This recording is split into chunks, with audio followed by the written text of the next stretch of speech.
Hello and welcome to the Moment podcast. Today it is the finale, and we're gonna talk about Bronze Age Egypt. I'd already prepared some stuff for this talk, but maybe I don't know where to even start. I guess maybe at like the most foundational thing about Egypt, which is kind of like I guess the concept of Ma'at, because it kind of like the rest all ties into it, like with like the I guess the kind of like agriculture they had. It's kind of this proto-permaculture and like all of the other things kind of uh, tie into that. So maybe like yeah, maybe start with that, I guess. Also, like about why we wanted to talk about Egypt was like we were looking at like wow, that the civilization really lasted a long time. So like what did they do right? What what about their culture and their tradition made it like that they were there for such a long period? Yeah, exactly, and it's like I mean they lasted for so long. I mean the bull cult, for instance, is like the foundation of that. Like, but also Ma'at. It's like all these things were like fundamental in that, and they lasted at least like 3,000 years. It's like their culture, even though it evolved. You know, it didn't stay the same, but like it was still alive, and their the gods.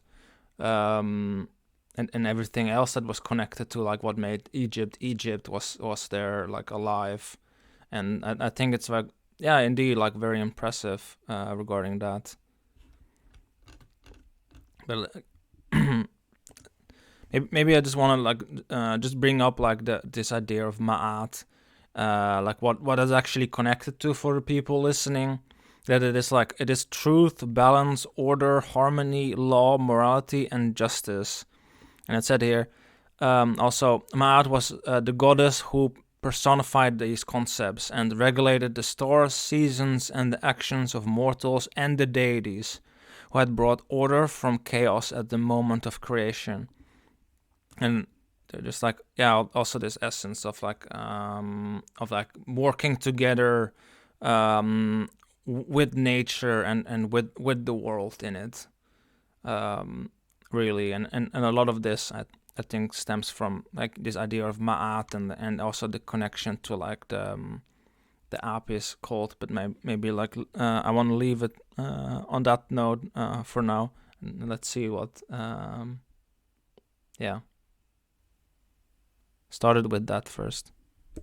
Maat also reminds me a lot of the sense of order, even in Greek tragedy, and also you see in many religions of the world, like the female nature of fate. Like there is a fate that is attributed to a person because of a certain kind of doing or a certain direction of life. So in a sense, you're saying much like the three norns in that sense, like from Norse tradition, something along that line. Yes, like choosers in the sense of the fates of men, and also to a different point, although I don't know if this applies to ancient Egyptian culture, the sense also of retribution and passing judgment. I think there is the scale of Maat in the underworld when I think Anubis is balancing the heart of a person dying with a feather to see if they were virtuous or not during their lifetime. The scales of Maat.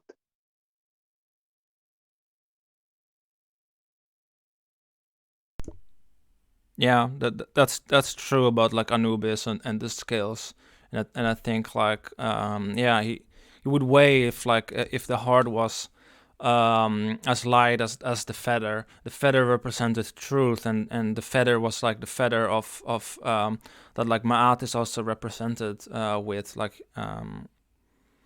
she wears that on her head, and that's the feather of truth. And yeah, and that's then weighed, and if the heart is too heavy, then it gets fed to a crocodile in the myth. And indeed there's like this sense of judgment there too, in it. But like their sense of Ma'at and that like connected to everything, kind of like the social, but also I guess the environment and many aspects of their culture and how they were, like, I guess, interacting with the world. Yes, I remember this exact part, and I think also the crocodile or hippopotamus, this chimera type of being, Hamid, is also like a female sense. She symbolizes the jaws of chaos in a sense, and it is the final act of judgment. If someone, yes, has indeed heavy heart, they are thrown to her, their heart. And it reminds me also about ultimate destruction, even in the afterlife, a sense of how Christian hell was later depicted.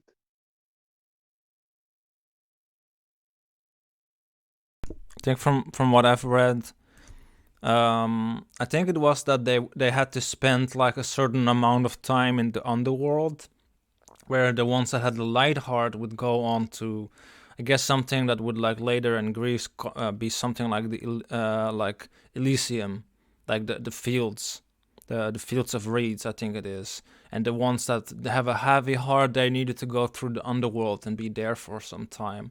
But it wasn't an eternal thing, from what I remember. But like I guess something they went through, and then they could I guess move on and maybe reincarnate. So I think it was connected to like certain lessons that they had to learn. Yeah, it makes me think of like she was probably connected to truth too. So it's like if your heart is aligned with truth, you're not in illusions about yourselves or the world or how everything connects.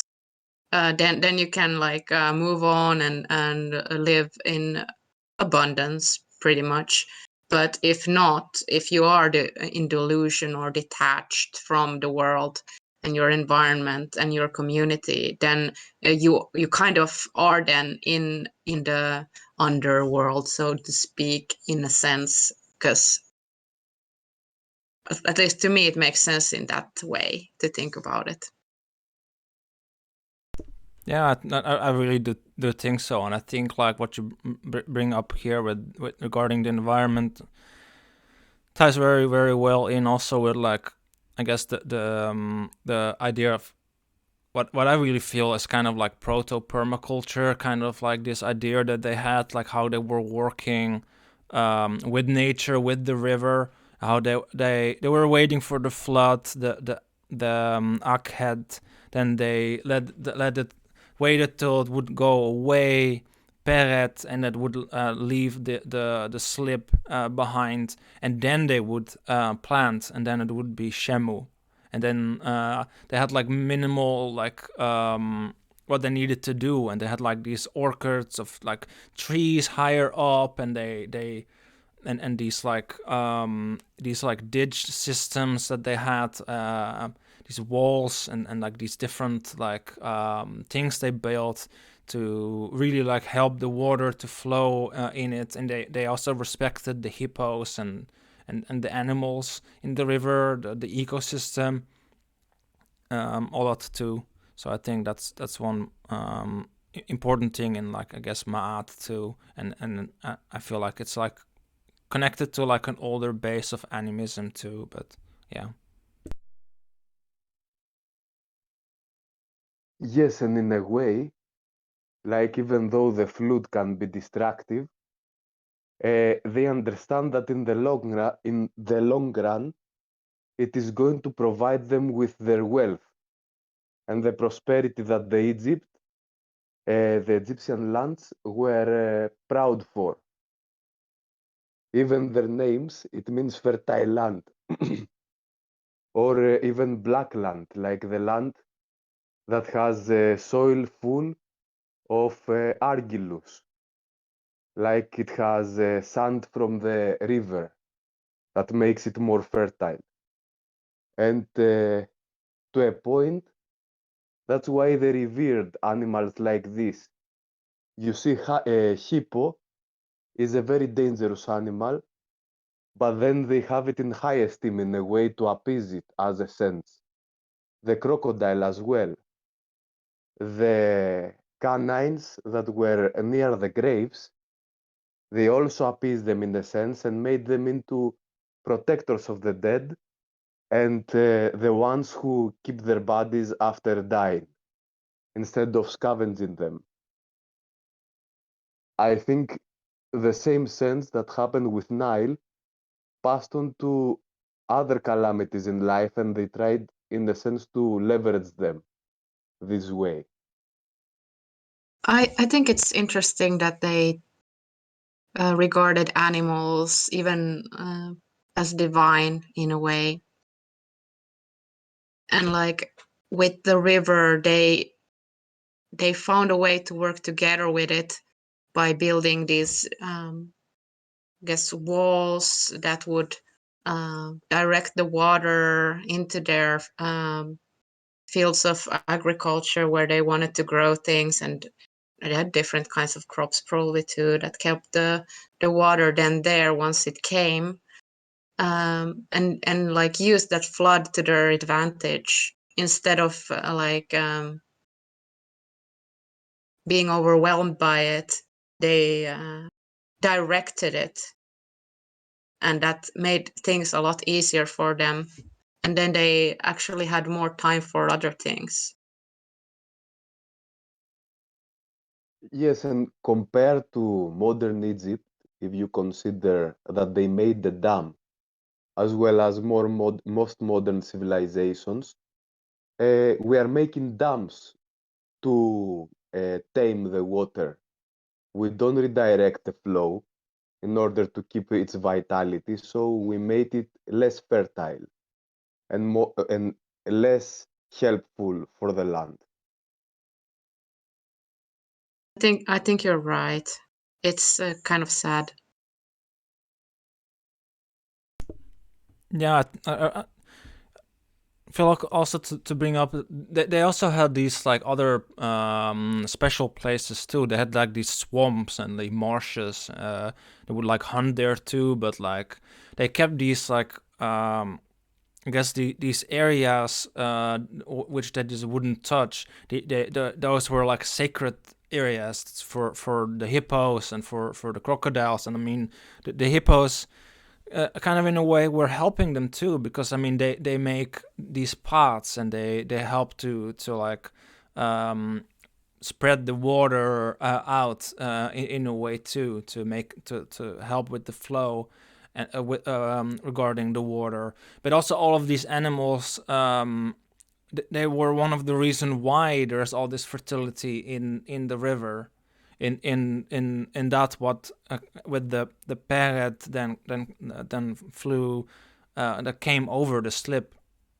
It's all the stuff that was in there from all of these animals too. So that kind of like adds to the fertility of the area.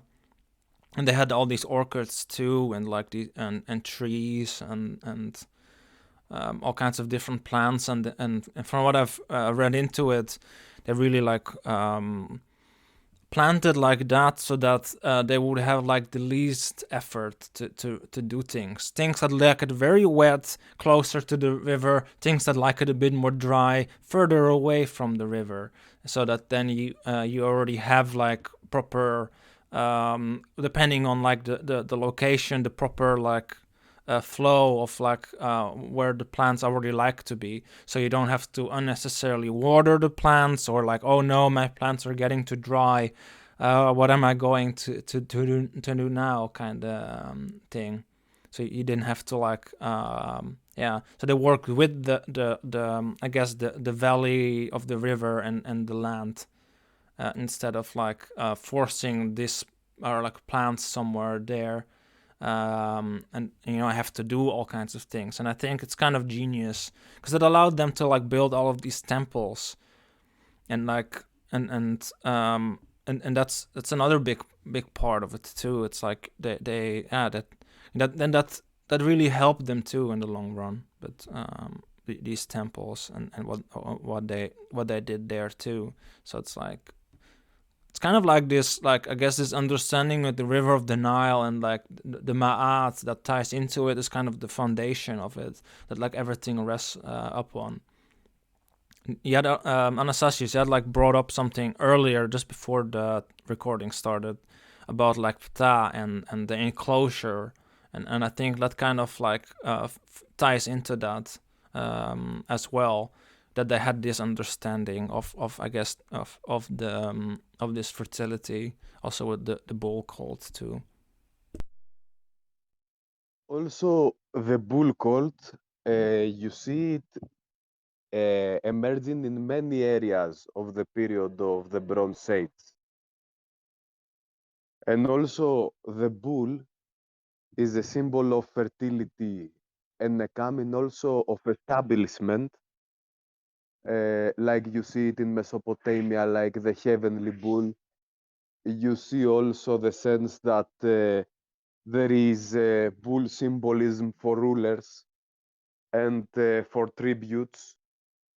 And it is also a bull connected very much with the fertility goddess, always, like you see in Nana in the Sumerian epic of Gilgamesh, commanding the bull of Haven to level the land.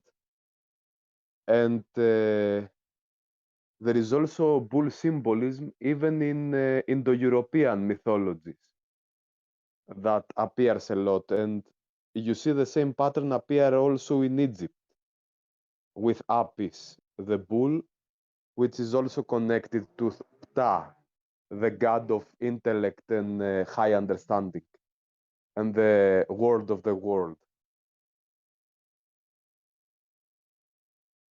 Makes me also think about how we still, to this day, we still have Taurus, the in astrology, the sign. How that is also connected to fertility and agriculture.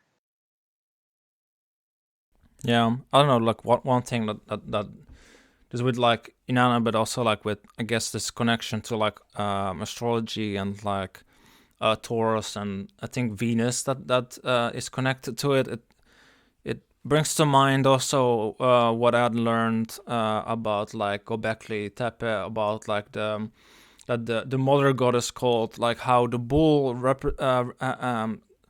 represents the womb of the feminine, and the heavenly bull is that's why the like Ilana can command the bull. It's the womb of the feminine, and that's why it's also the enclosure of the living world, the ecosystem, in some sense. And like, yeah, the Egyptians really knew that. And but not just that, they also incorporated like new beliefs throughout the time too, and new technologies. And then we're looking like, well, how can we use this in a clever way? And then also like creating like this historical awareness with like the scribes, and they even had like archaeologists themselves. It's like they had like this I guess this understanding and awareness there. And yeah, the temples were kind of key in that, and also key in like, I guess, like keeping this idea of Ma'at, and I guess also similarly with the bull cult, like to keep this like idea and connection to the enclosure of I guess of the land of Egypt alive, this connection to the land. Yes, and also from the feminine archetype of the bull, you have the cow, like Hathor, that, if I remember correctly, according to the myth, at one point Ra gave away his eye, but his one eye returned as not Kemet. I don't remember the lioness goddess. How was her name? That was a goddess of Segment. Mhm. Segment, I Sekhmet. think. Yes. Yes. Yes, that was a bloodthirsty goddess, and she was a goddess that was destroying humans in a sense because she saw their wrongdoings and she got disgusted. And Thoth, like, had he had to tranquilize her in a sense with wine, blood, and some other substances in order to make her be a friendly figure towards humans. And she was tamed. She was also, in a sense, I wouldn't say purified, but mostly got more appealing towards humans as Hathor. And Hathor with Sekhmet has this twin nature of coming down and destruction, and of providence and abundance. Yeah, in that sense, she is a representation of the full feminine, because there's like the destruction and the creation in the same figure. Also, I forgot to say about the astrological age. The Bronze Age kind of coincides with the age of Taurus too, so it's interesting. Yeah, it is. Yes. Yes, also Taurus in Babylonian astrology is depicted as the aforementioned bull of heaven that is connected again with the goddess of fertility and war and social structure. Yeah, it's cool how it all connects.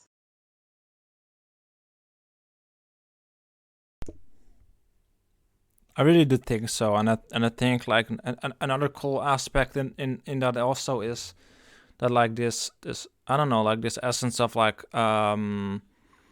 this idea of Ma'at kind of also created like this, like I guess like almost like round table idea too in their temples, like if there would be like issues going on, that like in the courtroom or like really the courtyard of the temple, the elders and the community would come together and try to resolve this thing, whatever is going on, and like how men and women were equal.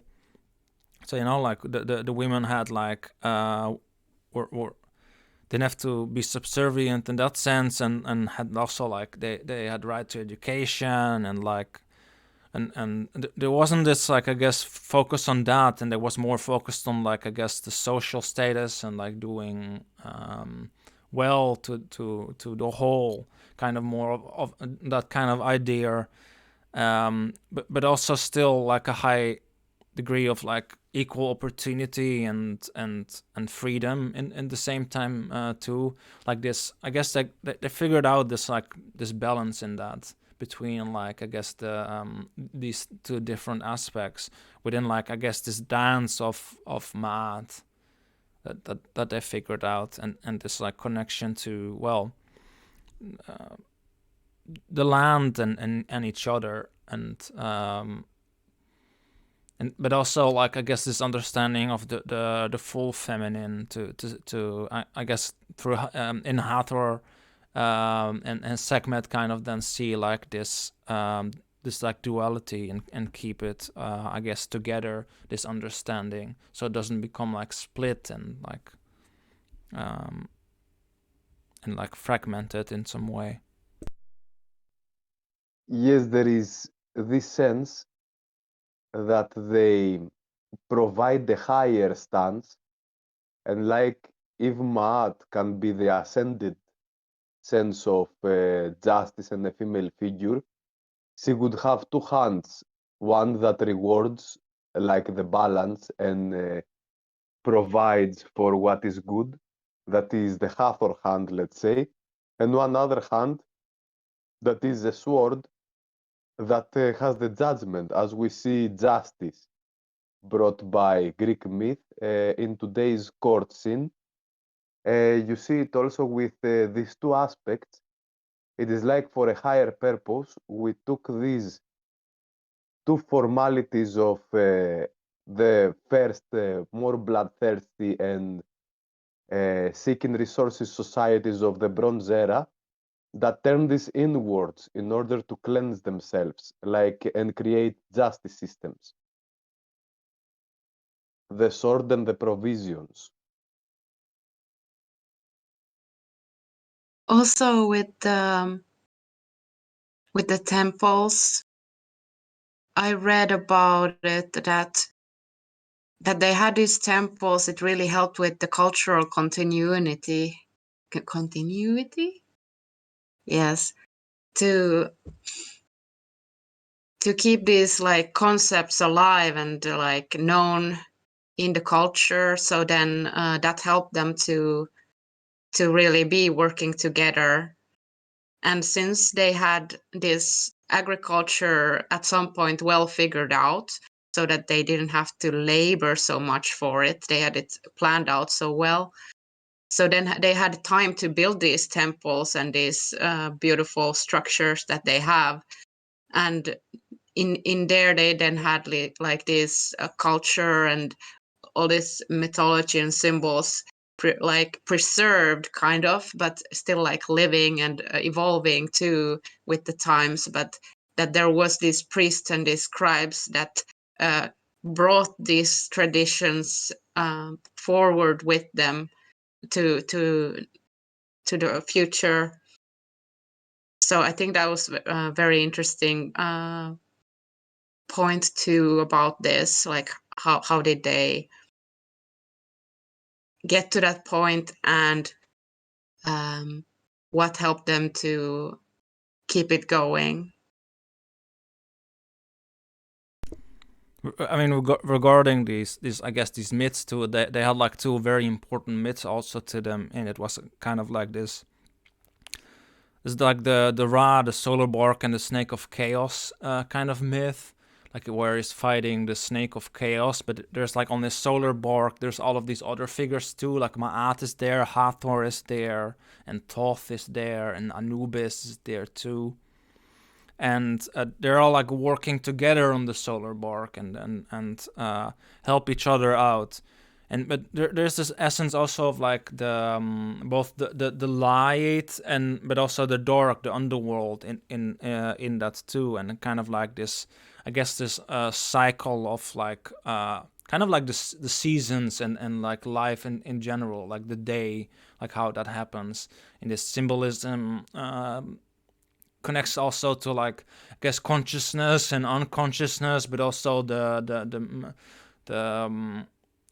masculine, the feminine, and like it's like they were holding these like dualities together, and by doing that, it's like they kept this ma'at, this balance between the sword but also the scales, like right. So they like kept this like overall balance between these things. And they even figured out, like with Seth or Osiris and like the Horus myth, kind of this thing about tyranny out too, that they had this balance between order but also renewal on the one hand. So they kind of figured that entire thing out, and like Ma'at in the cosmic and social sense is then connected to that myth too, because he restored, because Seth is associated with the desert and the on the west bank, where Horus is connected to the black soil of the river of the river Nile. Its mother's like Isis is all connected to the river Nile, and it's like this. It's symbolic, I think, of like this idea of Ma'at and like what he then embodies, that then gets rid of this like too much order thing, that there's this renewal there, because otherwise it, I guess, turns into a desert, like with Seth, and like this like I guess this too like rigid thing. So I guess they keep this understanding alive of, I guess, working together between each other and with nature.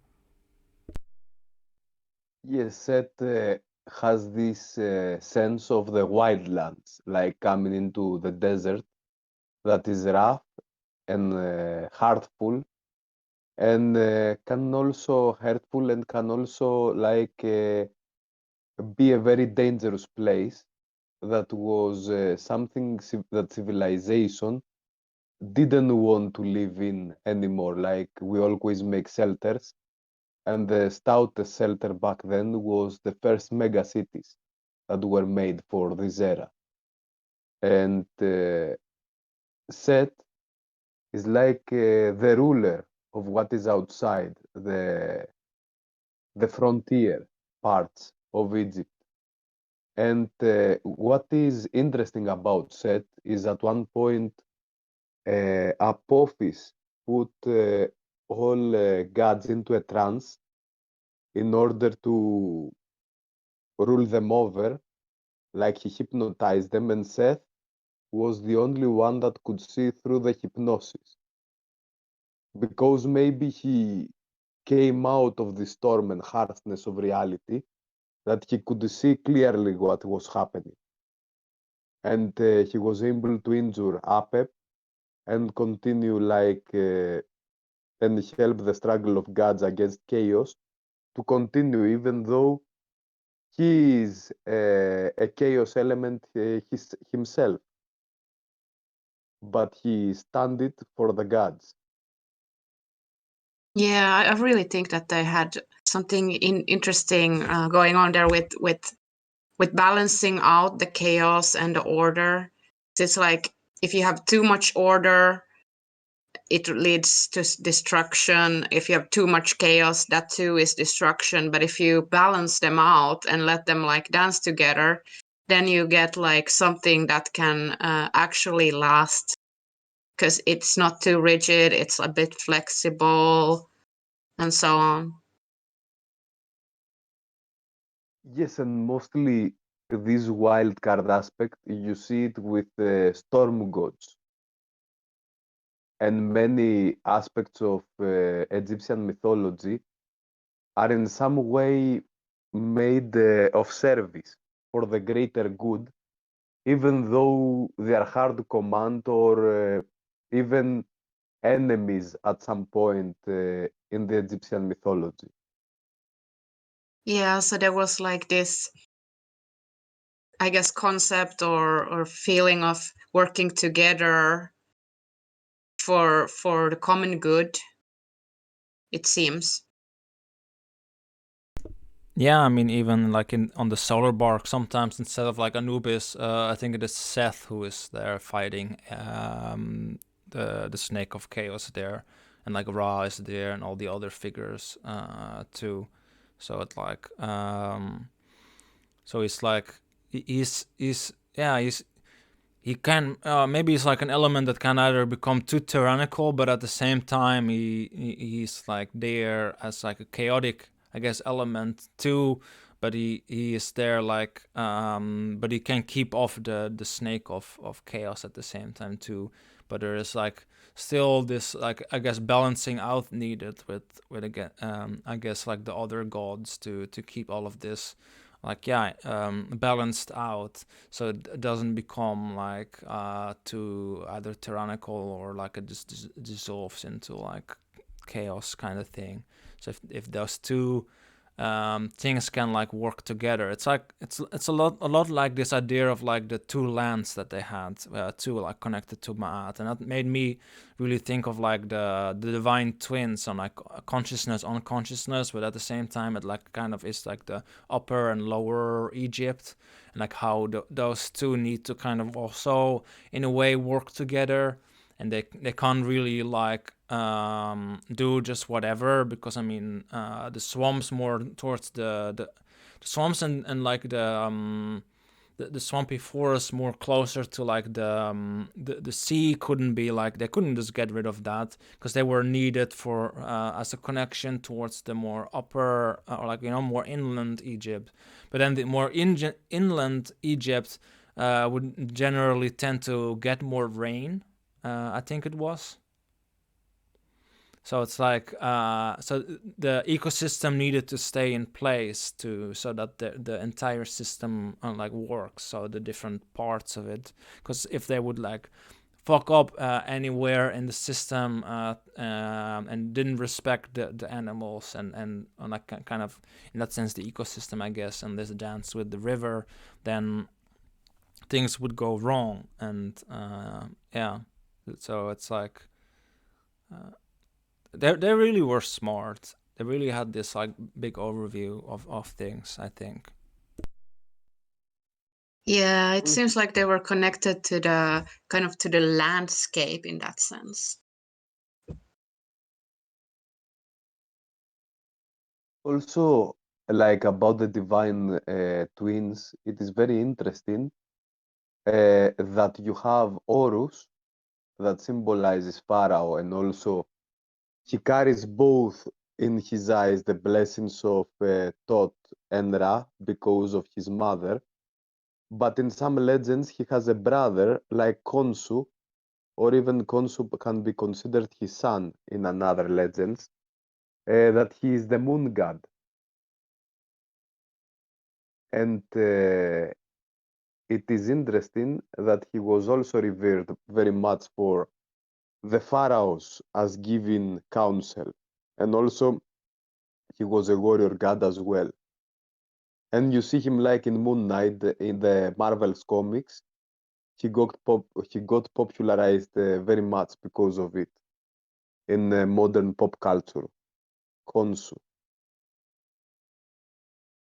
Yeah, that's very interesting. Like that, then the sun and the moon are then working together, I guess, in a one person or as two figures in a myth, which is kind of then symbolic of that coming together also like within the individual, but also interesting because a lot of the time it is like divided by the sexes, like that sun is masculine and moon is feminine, but it can sometimes it's like the complete opposite. But really what it is that there is the sun and the moon in both the men and in the women.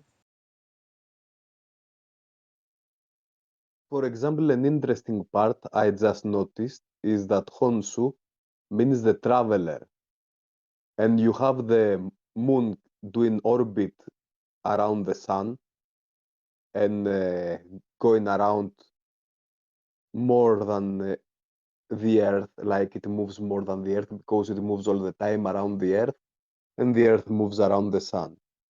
And you have the sun moving the last. So Horus, in some etymology, it means the one who sees upon, the observer.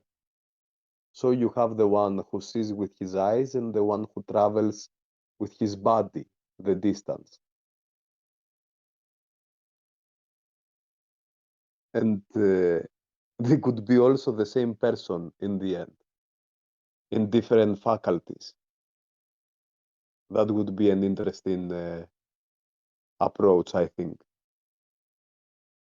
Yeah, and I think like Jung had said in like Man in His Symbols, but also in other of his works about the divine twins and like these kind of figures that they kind of represent the same person, but in the different faculties, different sides. And I think it's interesting what you bring up here also with, I guess, the body, and it brings me back to like Ptah too, because Ptah is also connected to like fertility, but also to the body. And I think like that the Egyptians really got that right too. It's like they were still connected to that. It's not just the land, but also the body, and these rituals that they did as well regarding that. And I guess they really were I guess honoring their temples, you could say, in some sense. Yes, and they also cared so much in order to preserve their vigor in life and their body in death that they developed very high coronary, medicinal, and taxidermizing skills. Like they could tend wounds of the living and the bodies of the dead to not decay away.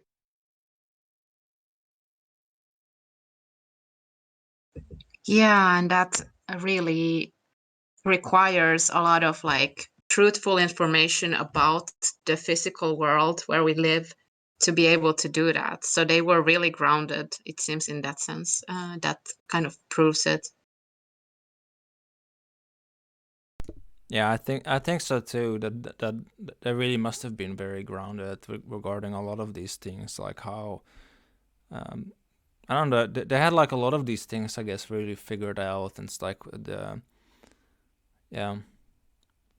I was just thinking, I don't know, like if you know that maybe Anastasios about the sacred baboons. I think the sacred baboons were the scribes of Thoth. Am I correct there?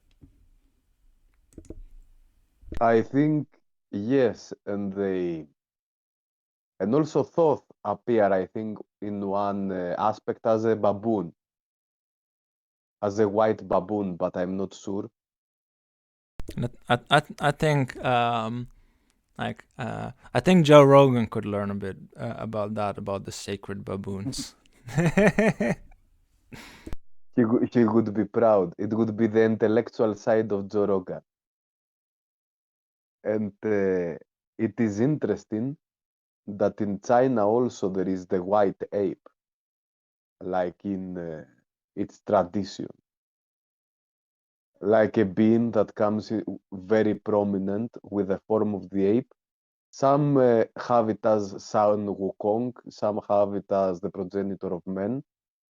But it is interesting, like there is this connection of ape being able to learn and have great potential in the future.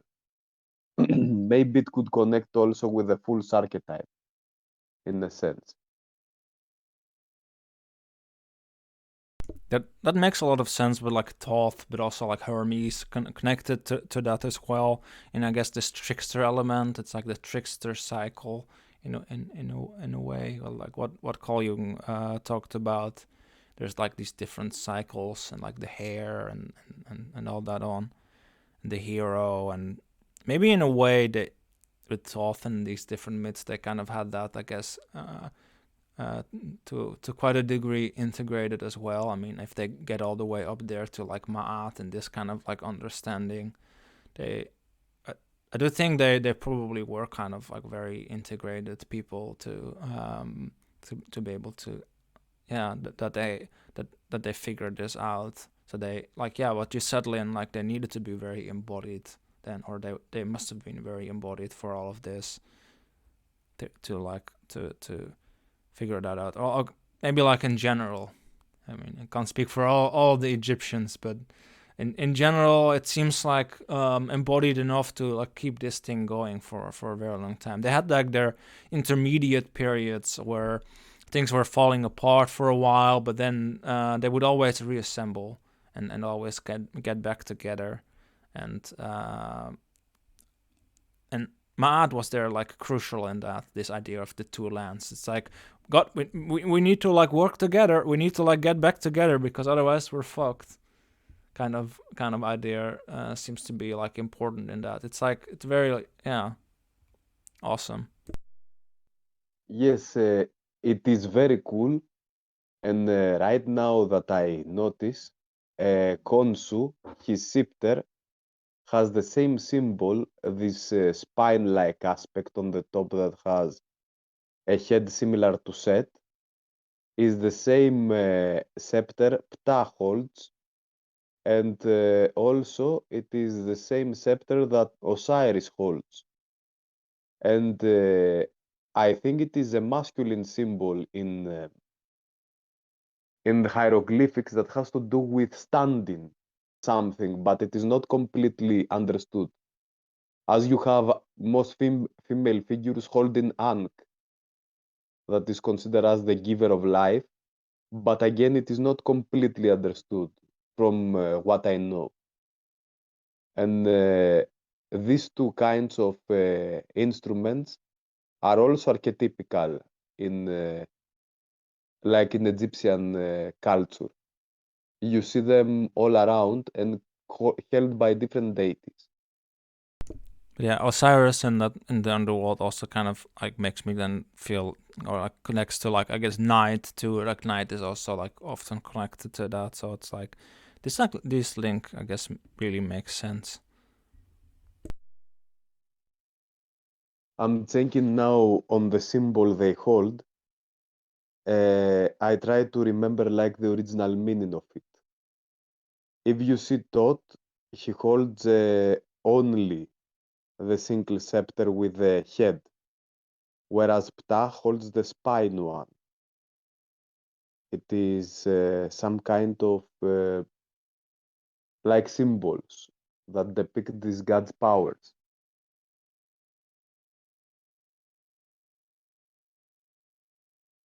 Maybe one shows structure, the other like the craftiness, most possibly. I mean, in that sense, I don't know. Like Khonsu makes me also kind of with like with the similar. I don't know. Maybe he's like also like a more like there's a certain like order element to it, but also like same with like, I guess, Osiris, like kind of like representing the, I guess, the past in some sense, where like Horus represents the future, and but also like the, I guess, as this like divine child element, and like in the beginning of the myth too, like the potential in that. And I don't know, I would kind of like also say that, like, because he's connected to like the black soil of the river Nile, it's maybe in that sense also the potential that lies in there, in that fertile soil in of itself. Yes, Osiris also, uh, not Osiris, like Horus, exists like on the side of the heads of many pharaoh statues.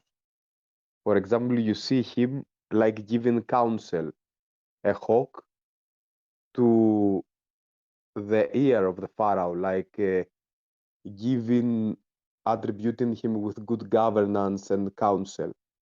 And when the pharaoh dies, they symbolize it like the hawk has flight, like the hawk that was guiding them through life as a ruler, now flied away towards the sky, going back to the heavenly source, together with the soul of the pharaoh. There is this symbolism.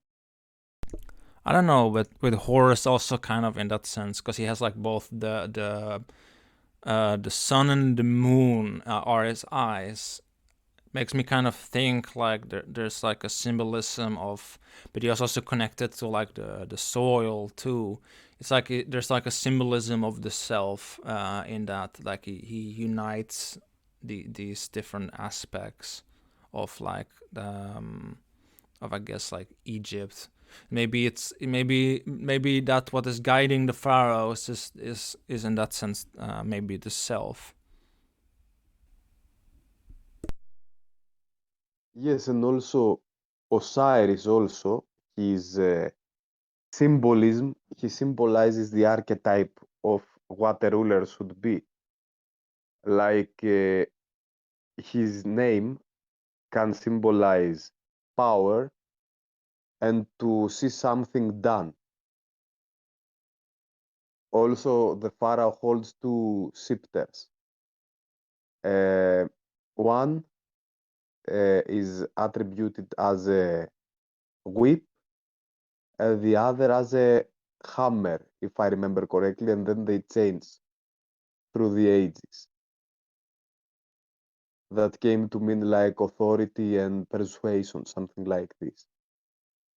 But I'm not certain about that.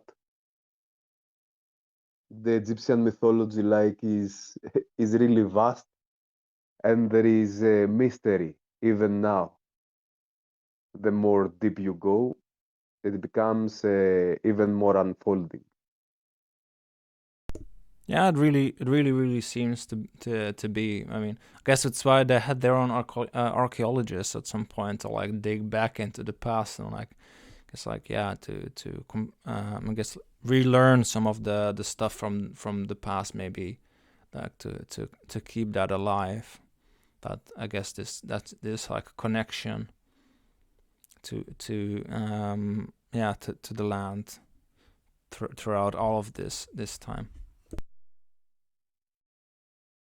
I thought it was also interesting. I think you mentioned this, Buzz, to me at one point, was that Bronze Age Egypt didn't really go out conquering. They were like fine with the territory that they had. They just defended that, and then they held to themselves pretty much and worked together within the area. And I thought that was very interesting too. It's like, yeah, we have enough area for us, and we're just pleased as long as you don't bother us, we won't bother you. Yeah, they at some point just conquered some area like outside of Egypt, but it was that that area was kept coming into Egypt to invade and raid there and like try to take them over, kind of thing. So then they got a bit like well, fuck you then, and they went there to conquer them, be like, now we're done with this kind of thing. But in general, no, they weren't like the Roman Empire trying to conquer everything. It's like even during the Roman Empire, like Egypt was the breadbasket of the Mediterranean at that point, because it's like they were just taking so good care of the soil there and of this like this agricultural project, kind of, that you could call it, this permaculture project, kind of. They took so well care of that even then, like they were like they fed basically they could feed way more people than were actually living there, but not by doing all of these, I guess, modern things, but by working together with nature and the ecosystem and finding that balance. And I think one thing also in that really is also this it's, I guess, also like I guess like a hope for the future too, regarding like permaculture and regarding like, well, farming now, in some sense too. Like if they figured this out and made it work, and they had so much food, they could feed like a lot of other areas, like including like Rome, and like and like large parts of the Roman Empire. It's like, well, I mean, then I think like if we apply that kind of thinking to our own methods of agriculture, we're gonna be fine. There's gonna be so much abundance that we can feed like so many people in that way, without like resorting to like what we do now. So I think that's like one big lesson from that. Also, I found what is this spine scepter-like object that all these order gods were holding. It is called Djed, and it means the pillar. We don't know the exact meaning of it, but there is a myth about Osiris that one point, even though he was dead, his body spine, like he was buried inside a tree, and the tree was still going stronger and stronger and going up. And then the king of this land understood like there is Osiris inside this tree. And I think it is connected also with our personal axis that we have inside our body, and in a sense, even metaphorically. What is our backbone? What we stand for? Our values, how we are true, how we stand true to what we do. It is a point when we are authentic, in a sense. Yeah, so it connects to the truth. Mm-hmm. And also to stand for one's life. Like when you know the truth, there is also the process of working yourself towards it, and also not defending it only exactly, but working in the world towards it as well, bringing prosperity and stability. So bringing it into actions too. Mhm. You erect the existence in a sense. You bring establishment to the bottom, helping it things to sprout and come out into fruition, and then you lean them up like a pillar in effect. That's really interesting. That's what with the story of Moses, he had a staff, and he was escaping Egypt, and he used his staff, to split the Red Sea, and he also used that staff later in the desert, like a snake wrapped around it, and then he stuck that staff in the ground with the snake around it, and everybody would stare at it, and it would help them overcome their fear of snakes or something. I'm butchering it, but Yeah. something to that effect. Like there was a power that the staff had to help people establish a backbone against these snakes, and it became the caduceus symbol, like the like the medical symbol, like the snake around the staff, like the healing symbol. So I thought that was very interesting. I want to mention that connection. Yeah, I don't know that with the tree also with this connection with the ground, it made me think like the prospering made me kind of also thinking of like this connection between like I guess in Egypt also the great the mother goddess, but also like I guess the cosmic man and individuation, kind of like this growing from the bottom up, and that this process is like this grounded pillar of like and of this like continual process that leads to the flowering of the tree in like I guess a personal but also like grander sense. That just made me the tree made me think of that. In the symbol of the tree, I feel like there's like the union of opposites in it in a way that is grounded also, like because there's the vegetation part of it. It's like we couldn't survive without the ecosystems. But I think they understood that. They really understood that. I mean, and in some sense, because what you had shared, Anastasios, also with the Djed, it was associated with the creator god Ptah and Osiris. And I mean, if you think about with Ptah also regarding his like, representing, like you said, the enclosure of Egypt and this connection to the body, but also in that sense, I guess, fertility.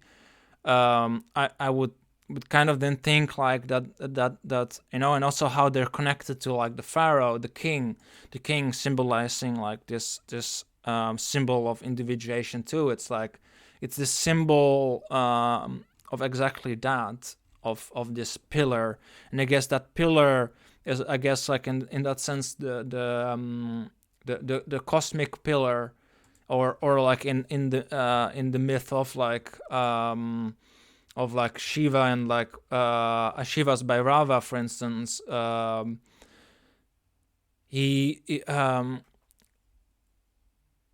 There was similarly some like cosmic pillar also connected to that, where it's like a coming together of the cosmic, but also with the feminine, the earth mother. So it's like this connection between like I guess Hathor and this feminine with the masculine, that then creates this tree, this like divine pillar on which everything else kind of rests, and can lead to like this blossoming, what they had there in Egypt.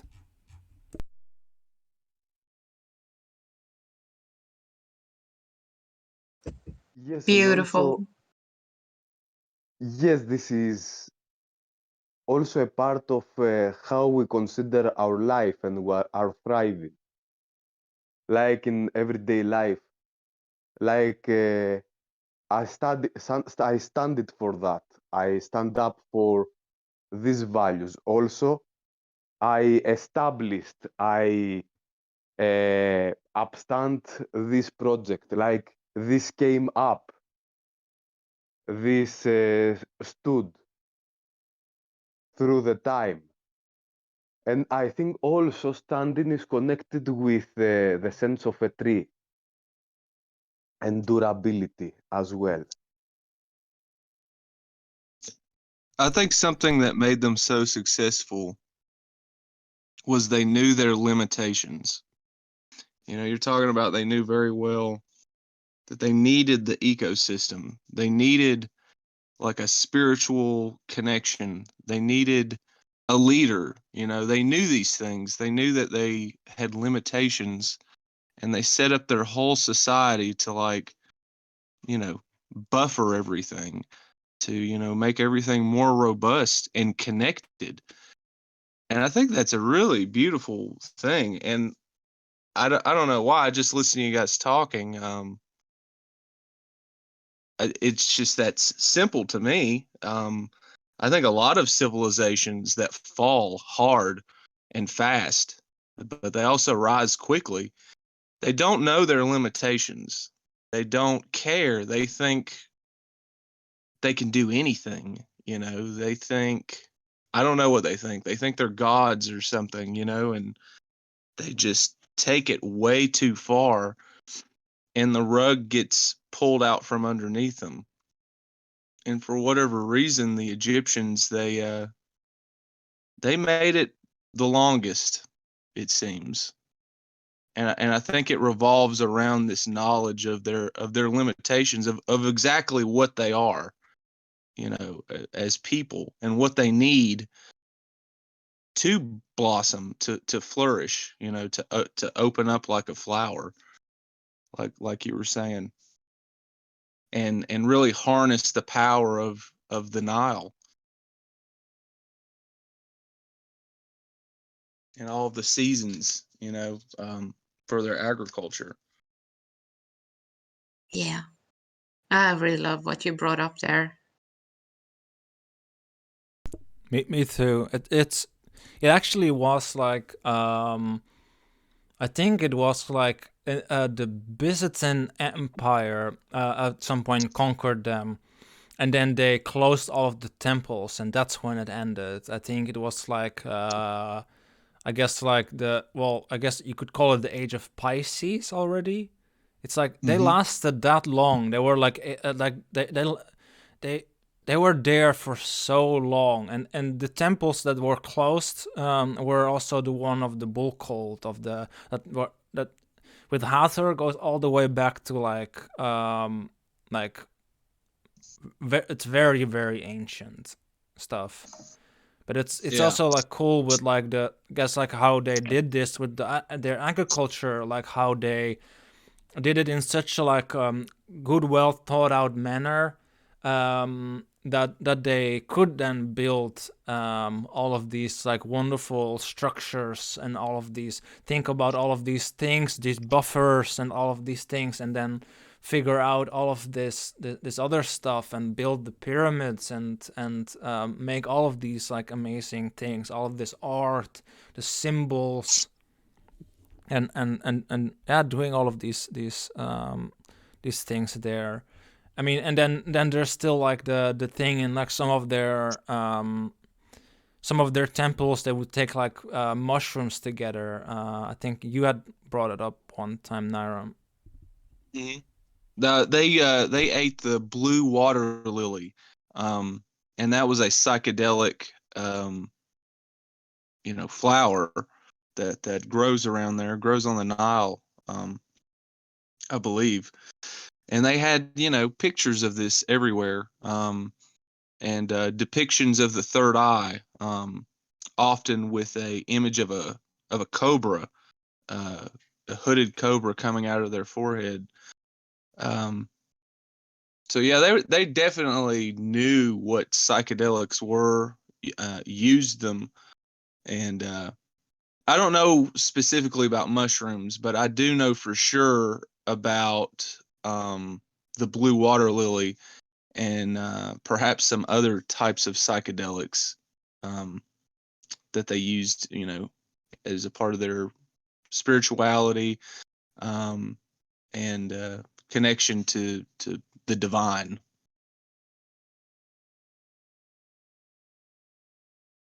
And I think with like a lot of this understanding with like also the tree and the pillar and like a lot of the other myths, I think like a lot of this like ties into that as well, like the I guess like this connection with the divine, with I guess also with like Horus that was brought up like also as this guide for the pharaoh, like as the self. It's like Yeah. they had this I guess like this connection with like the land, but also with the I guess what we call nowadays the unconscious, and like with these different parts of themselves, and they figured this thing out and knew how to do this dance together with these different parts, but also like with the river Nile and like I guess like even like the symbol of like Ma'at with the scales. I guess like they really knew how to get that those scales right. And that's Yeah. why they really like that's the key, I think. And I think there's a lot that we can learn from that. And I guess in some sense that for instance America, like the founding fathers, they knew stuff about Egypt, and I think in some sense they were trying to like I guess bring some of that into it as well. Oh yeah. Oh, there's even the scales of justice, just like the scales of Ma'at. Like our whole court system is based off of Egyptian religion. Like there's a lot of stuff in there, like where you're in front of a judge and he's like a god or something. He decides your fate, whether you're thrown in jail or not. And they have, justice has no eyes. It just, weighs things out on a scale. You have this woman, Justice, and she has a blindfold on. Yeah, we've created our whole other mythology or story, imagery, metaphors, whatever you want, in America with a lot of borrowed iconography from Egypt.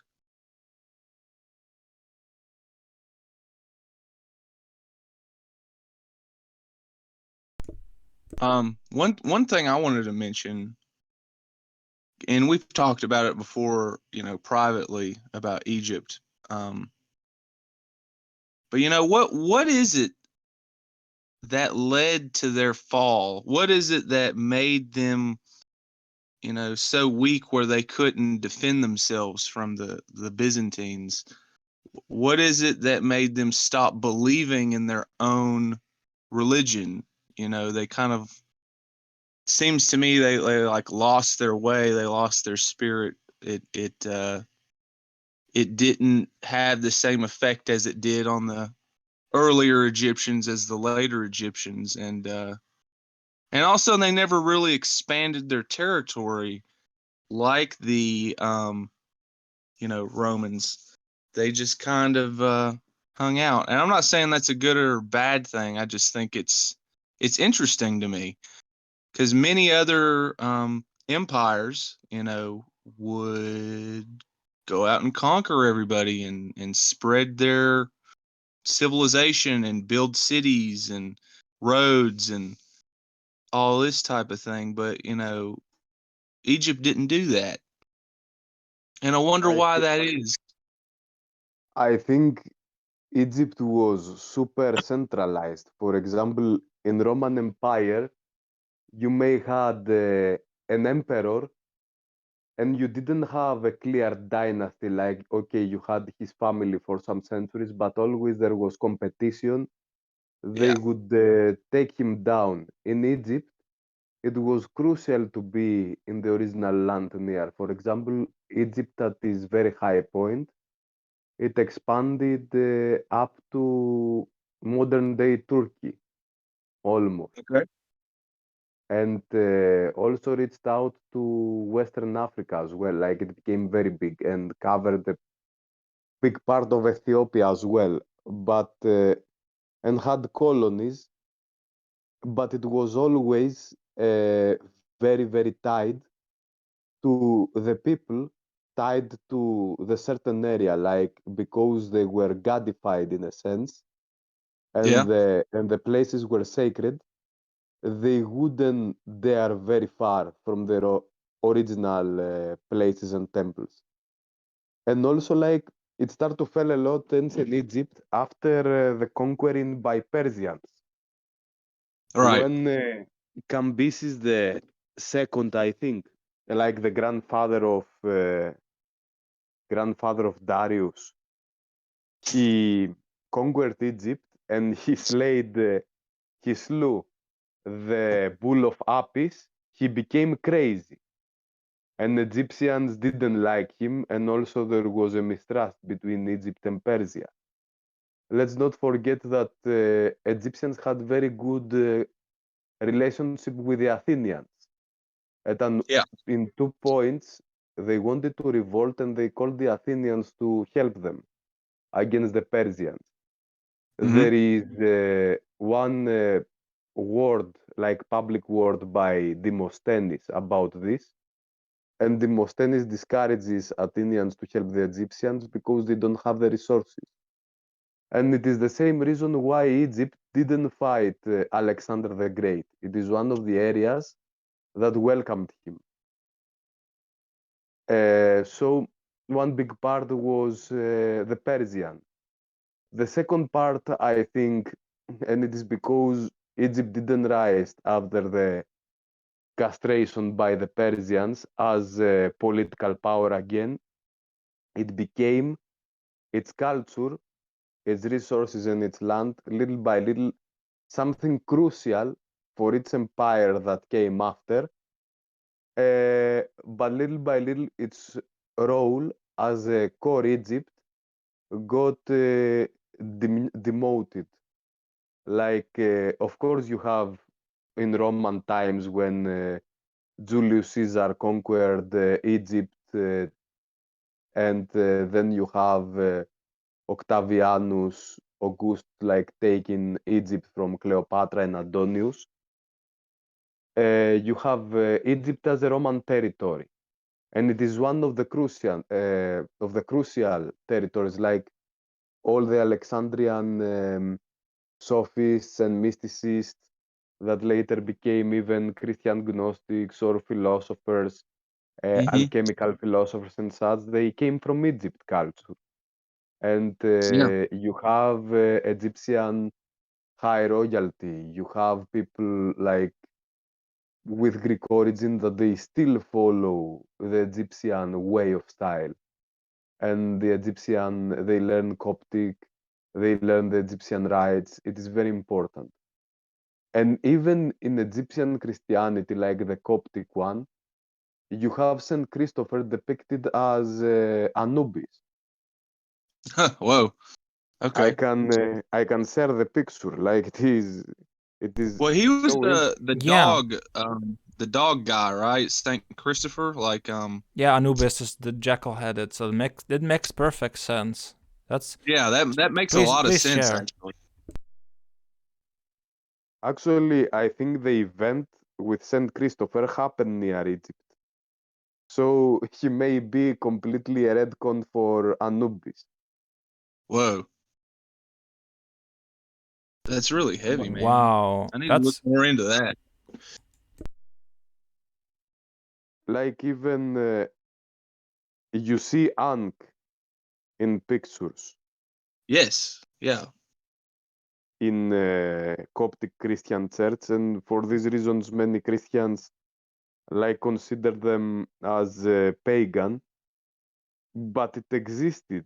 Egypt, even during Islamic times, to a point you have the Coptic culture. When Egypt started to disappear as a culture is when Mamluks took the region, and also Crusaders and Mamluks together, and then Ottoman Empire, they Islamified rapidly, like the original,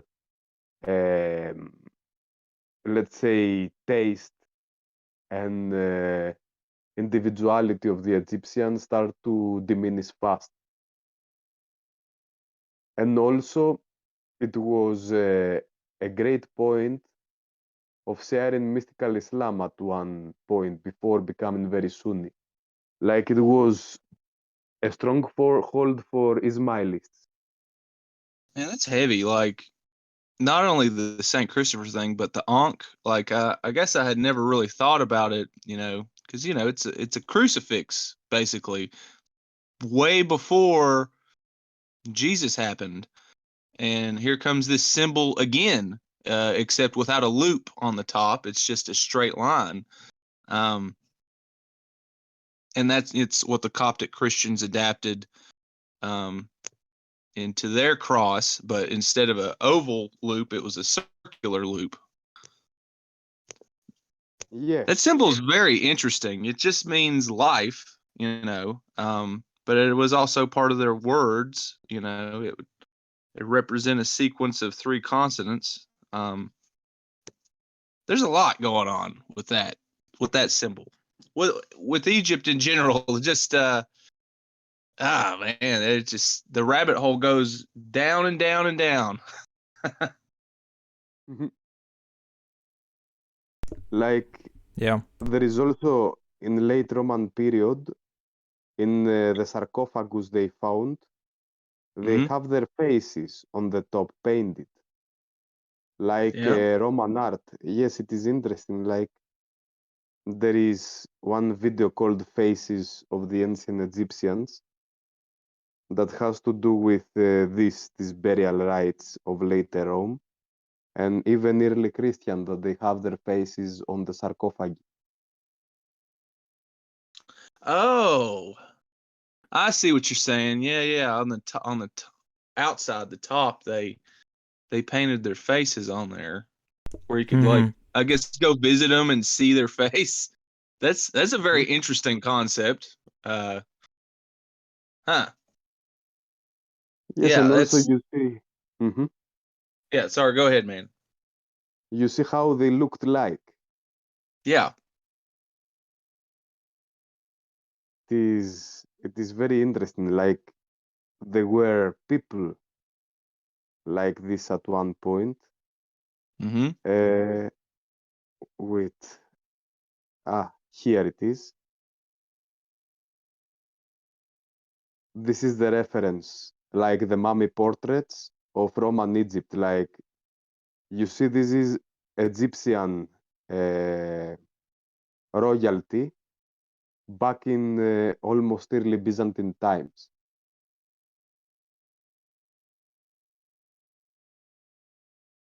Yeah, and I think in the Byzantine times, I think it was like this.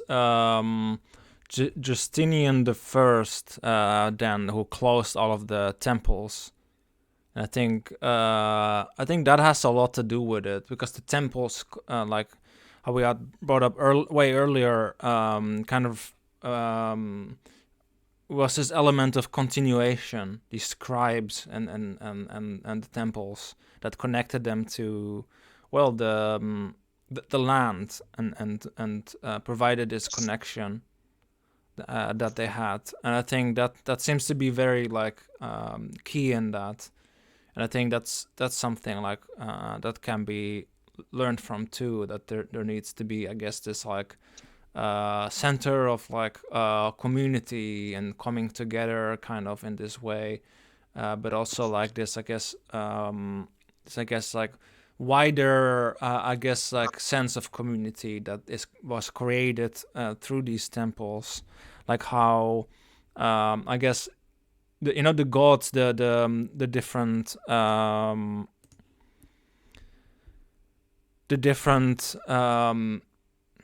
well, animals too that were divine were kind of in that sense also part of it, in these temples and part of like the community and the kind of part of the, I guess, the enclosure of Ptah that is Egypt in that sense.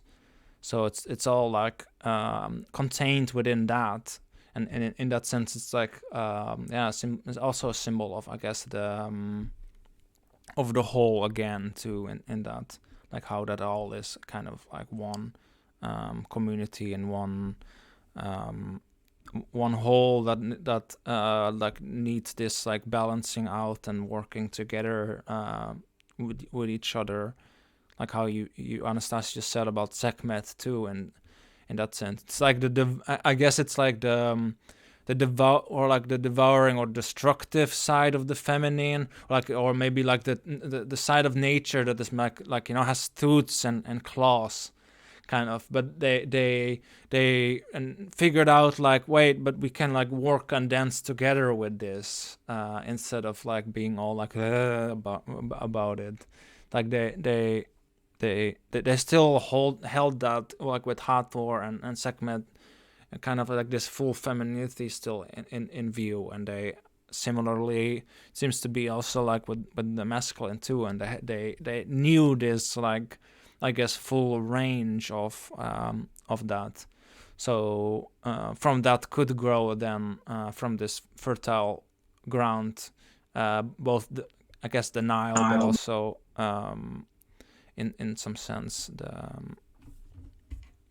other stuff too could grow this tree.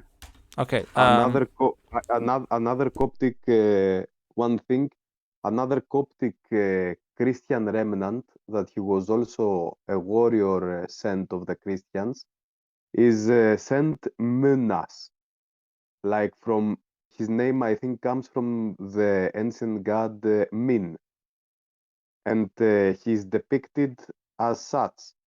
Like, there are two camels or two fishes on his side, and he has his hands in this type of shape. It is very mystical. If you, like, you see the picture, it is it has some vibe of mysticism. It really seems like they had, like, at the same time, the groundedness, and then also like the mystic stuff was kept alive in the temples, like the understanding of all these myths and how to like bring the wisdom from them into the grounded real life that they were living. I was just reading up about how Egypt fell. Apparently, they had some problems with their crops for a while. Then they split up. They split into a northern and a southern territory, and then they had a civil war with each other. And this is the real kicker here. They didn't have any access to iron, whereas all the other empires that took them over did. And they just didn't have access to a lot of the things that other empires did to make them flourish and make their military robust.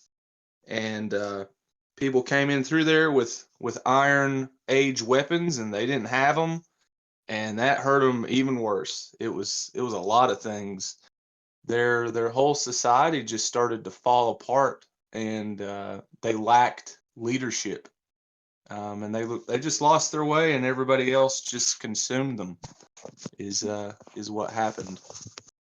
And I just wonder why that happened, why they let that happen. They were doing so good for so long, and then this little thing called iron, and something happened with their crops, and then people quit getting along, and then in between that split of those two, the North and the South Egypt, that's where a lot of invading armies came through, and just took advantage of that, of them not getting along anymore.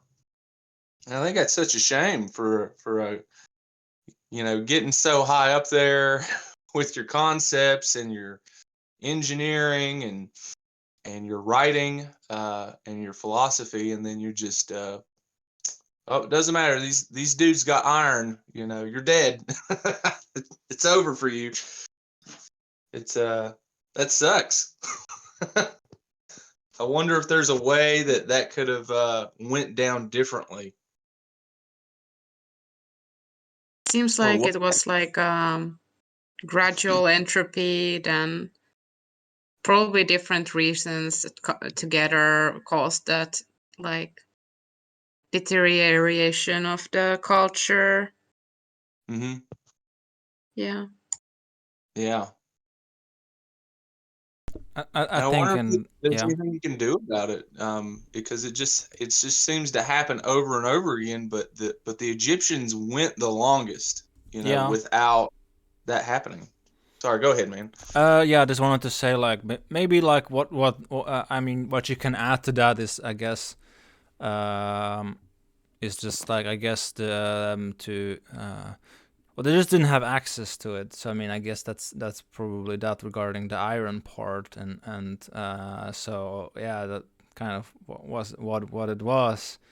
But I Mm-hmm. do think still that that I guess, like, if you add, like, I guess the technology part in, because they were doing that for a very, very long time, but it was when I guess then when iron came along and they didn't have access to it, that like incorporating new techniques maybe stopped working, because like they couldn't get iron, and yeah, it's kind of what it was at the time. But I do think, like, though, because they lasted so long, they did figure out something very, very great regarding this connection with the land, and like overall Yeah. this, like, I guess, connection with themselves too, and like and I guess the body as well. And I think that's key into like why they lasted so long. And I guess, like, the other part is just like, yeah, is this something that just happens because it seems to be happening all the time. So yeah. Mm-hmm. But yeah. Yeah. And I guess that's why America wanted to blend together all of the religions and philosophies, and kind of cherry pick the entire planet's history, to create, you know, America and its laws and things like that. Because, you know, we were talking about that earlier, and I think that is extremely important to hit on. You know, that's what they attempted to do. You know, oh, these Egyptians, whoa, they were great. They figured out a lot of stuff.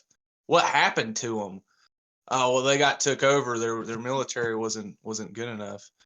And then the founding fathers also instilled a lot of Roman and Greek sort of spirit into everything. And they're like, well, we need a really strong military. And now we've got all these aircraft carriers and all this other stuff. And like, well, we got to let everybody talk and not throw them in jail for sharing their opinions. So we got this whole free speech thing too, where people have to be allowed to speak freely. We're kind of in the middle of figuring that out, like that's being challenged right now. So that's very interesting to see where that's going to go.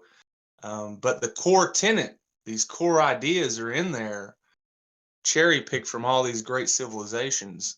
I don't know where I'm going with this, but I just thought that was interesting and wanted to point that out, because I guess the whole point of why I like talking about this is, you know, I want to figure out what they did and implement that, and I don't want everybody to just be on this endless hamster wheel of razor blades where societies rise and fall and rise and fall, and we just always have amnesia.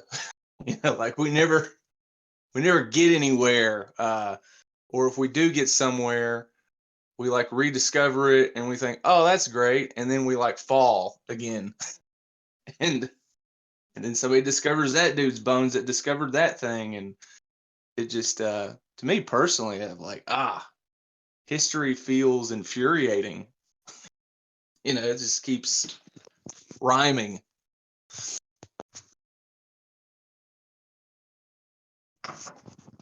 Yeah, but still, life goes on, and a lot of these concepts from their mythology and from their temples, they're still like, in a way, being like brought forward by what we call, I think, mystery schools.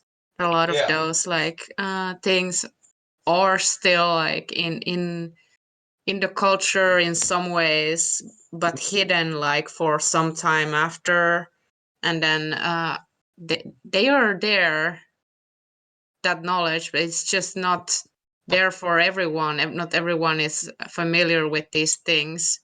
But Right. yeah, I think we've had a quite good talk, like the first hour two of this talk, like about what did they do right in Egypt, and really appreciating this talk. It's very deep.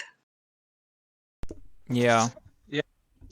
Agreed, especially like with the I guess the farming and how they figured it out with like the river, and like how it also like with the planting of the plants, like how they did it like that, so there's not so much like effort they have to put into that, so it gives them a lot of free time to do other cool things, and then so they could tinker with like all kinds of ideas and be like, oh yeah, let's build these like temples and these pyramids and like figure all of this other stuff out. So it just freed a lot of time up. But then they also had like through like tinkering and really like trying to figure this thing out and like this have this balance with like the river and its ecosystems too, with like, you know, the animals that were seen as sacred too. It's like yeah, this freed a lot of time up to like really like find that a proper balance point and like try to keep to that and tell that like through these stories, these myths, and from out the temple, and have this like round table kind of things too at the temple, like this court thing where people would like talk things out with each other, with the village elders, and like they would all come in there together. Sometimes the pharaoh would even come. It's like, but they were like all figuring that out, and had this like balanced idea in there. And I think like some elements I see in it is like in the Round Table in King Arthur too, and some of those like I guess mystery schools, like yeah, like you said, Lynn, that they bring that up too. I think like that is something like yeah we really can learn from and integrate again to really be like maybe we need like you know, like we need like a military, but maybe we don't need to go around like the Roman Empire to go conquering all kinds of places, but maybe we integrate some of that like Egyptian knowledge of like they did like go out and defend themselves, or go somewhere like, well, these people are like constantly invading and stuff like that. They did that at points, but they also knew like not to spend too much time on that, and to really be like, well, we have to figure this thing out at home, so we have that all like working and going well. Also, it is interesting that the temples were the places where you learn all the crucial kinds of craft, from writing to architecture and medicine. It is very interesting, and even not only the myths that came down through the times and through archaeology from the Egyptians, but also the writing system we have comes from Egyptian hieroglyphics to a point. Then coming to Proto-Sinaitic and Phoenician and Phoenician, and then coming to the Greek alphabet. And from the Phoenician also to the Hebrew, the Arabs, and you have the Abkhads. And it is very interesting. And also medicine. Greek learned medicine mostly in Egypt, Mhm. like operating bodies having different kinds of systematic herbs and pharmacology, recuperation techniques, all of these things they learned in Egypt, and high level of architecture. Like, I don't know if with modern technology they could recreate pyramids the way they were originally meant. For example, and especially how we perceive ancient Egyptians, I saw at one point they say, oh, they had bronze kind of axes and pickaxes and they made pyramids like this. And they tried even steel type of equipment to cut the type of rocks they use for the pyramids, and the equipment was breaking all the time, like factory made machinery and so on. It was very, very hard. Like it was like they cut it with laser. I don't know how great earth manipulation they used and materials, but they were highly sophisticated. Like there are points in between the blocks of the pyramids you cannot pass a hair, a single hair between the rocks. It is so well firm. Yeah. Yeah, they were definitely doing something. I don't know if they were like singing into crystals and morphing rocks and floating them into pyramids or whatever. I don't know, but they figured something out back then, man, that we cannot do anymore. And they were, they called them mystery schools, for a reason. They didn't want this stuff getting out there. They didn't want to, tell people what they were doing. You had to take a really long time to go through like their initiation, and like prove that you were dedicated to this craft and dedicated to Egypt and wanting to help Egypt and its people. And then I guess they taught you how to build pyramids and cure people and do surgeries. And I mean, that's crazy, man. Nobody was doing surgeries back then. Everybody was like calling it necromancy, or they were terrified of trying to, bring people back from the dead. That was a big deal. Like you would get, they'd kill you if they caught you, opening up a dead body or something for a long time. That was like a law for a long time across several religions and civilizations, this necromancy law.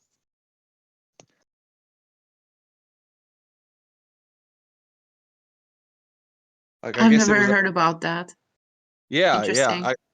I guess it was okay if you like cut someone's guts open and they spilled on the ground to kill them, but if you cut someone open and try to heal them and help them, that was considered necromancy and a, like witchcraft or a black art or something real bad. And yeah, you'd get killed for that.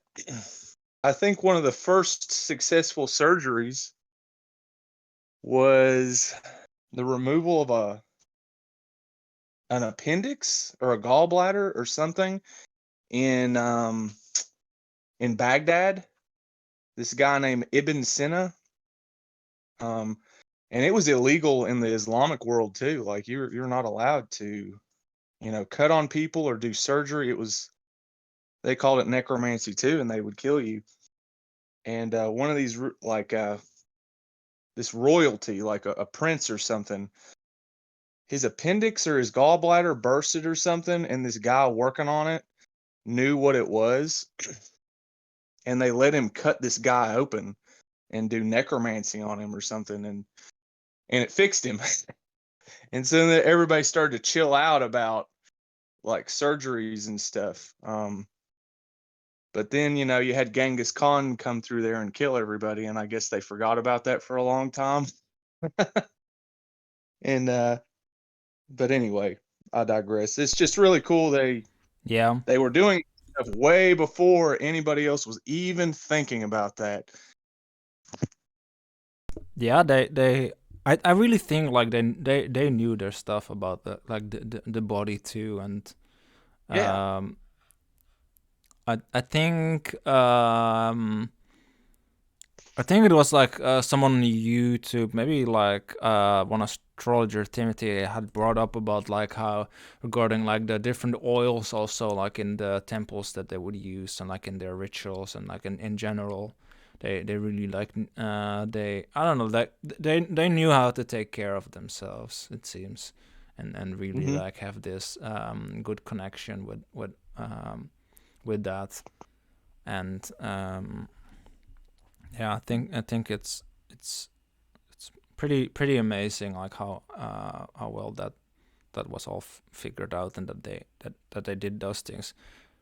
I mean, they even brushed their teeth with like special like herbs that they were using. They didn't use like any like shit that we use nowadays, but like with fluoride or anything. No, they use like a blending of herbs and some other things, and then they would brush their teeth with it. That's And, wild. and also they found like kinds of operation of the mouth. Like if someone has a decay on their teeth, they could save them in similar manners they save teeth today. Like to make a planting of some time of artifact inside the teeth, or there are even, if I remember correctly, there was an operation that was talking about a tumor that they removed. Like they had medicinal skills that start to appear in Europe again after 19th century. They, if I remember of a queen, like they did mastectomy, like they cut one part of the breast that had the tumor and saved her, Whoa. preserving the other part. Like they could also, there are even pictures, and they found even instruments that were used for operations, like incision cutting. Maybe they even operated the heart. Like there are instances and sources that they say they were heart operations. Yeah. And I saw where they tried to do brain operations too. Like like if somebody got hit in the head and it got a lot of pressure, they would be able to open part of your skull to release that pressure, and help that person survive. I thought that was insane. I was like, whoa, these people were trying to do brain surgery back then? That is crazy, man. yes, and stop also your blood flow. They could readjust your bones. They applied bee's sting, the poison of the bee, as a Yeah, type of medicine. right. Also, Yeah.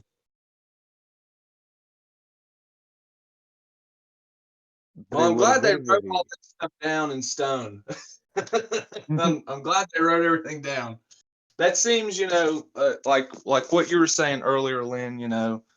Like life goes on. Like that's true, and we do write this stuff down, and that might be the very most important thing that we do.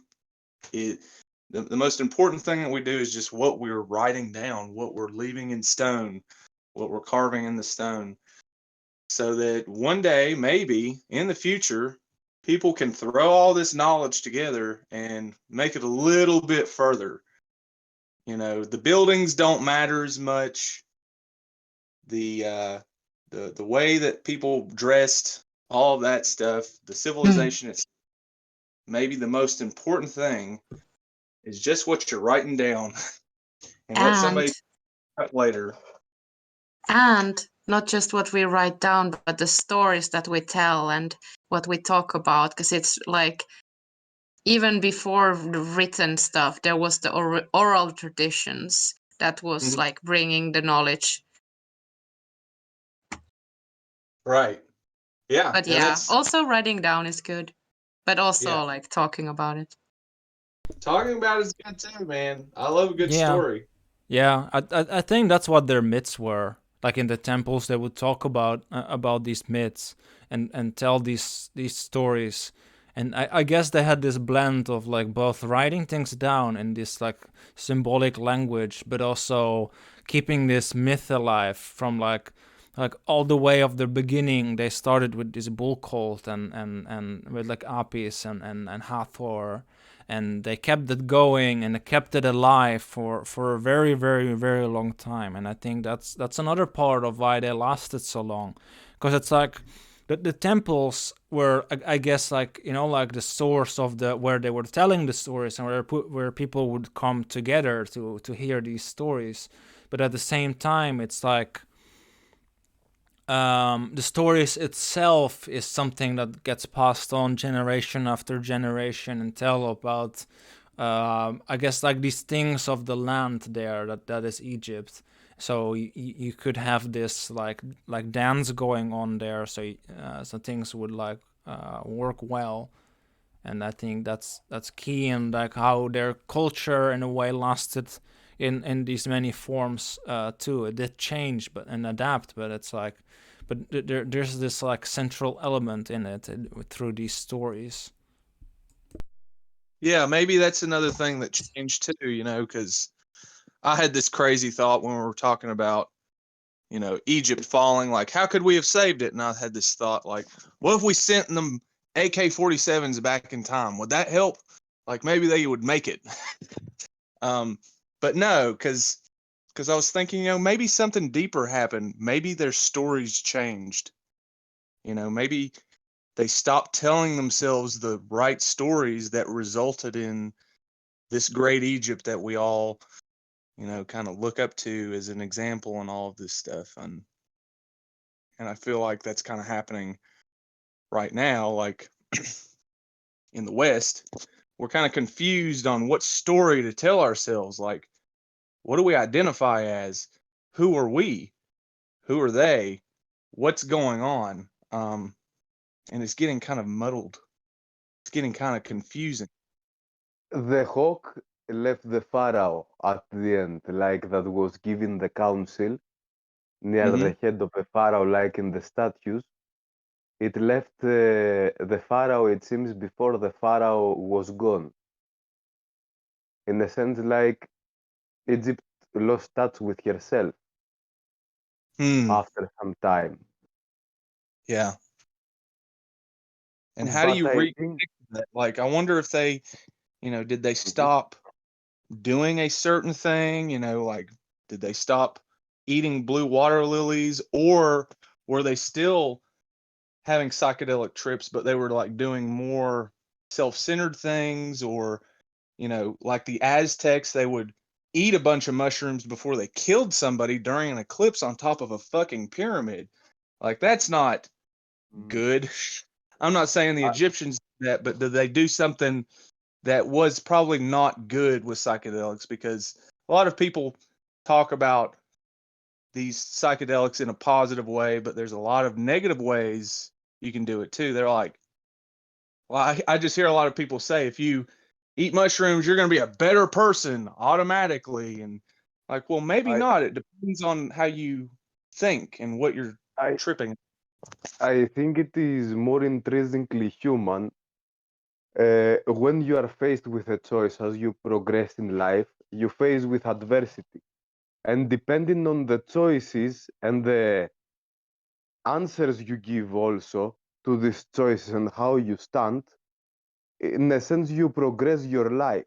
Like, and whatever you do is what you stand for.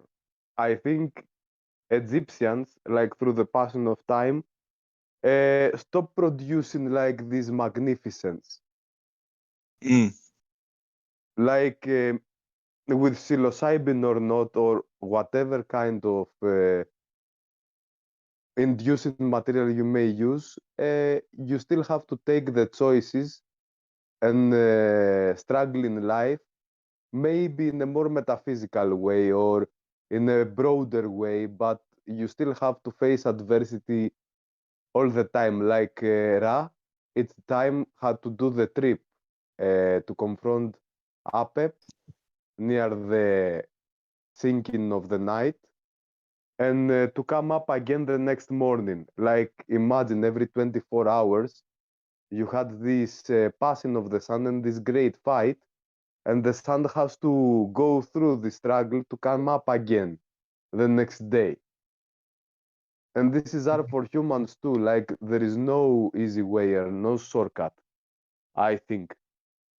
What happens after a while, maybe we keep a high morale in a sense and we are standing. But like Egypt didn't pass this after a bit, like it was cut by Persia.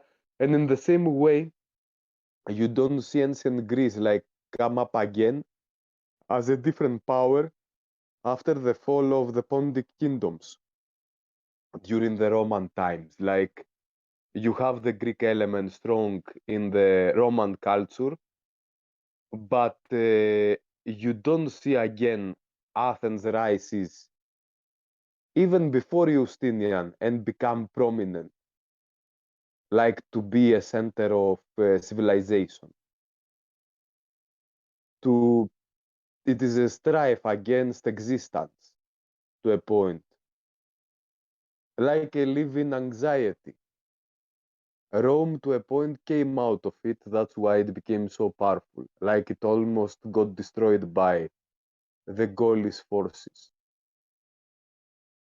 Yeah, that's always been really interesting to me. You know, the Gauls, the Visigoths, the Northmen, whatever you want to call them, these people.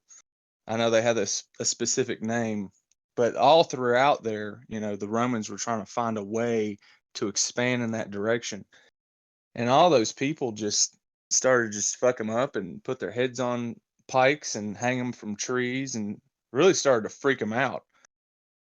They were like, I don't know about this, man.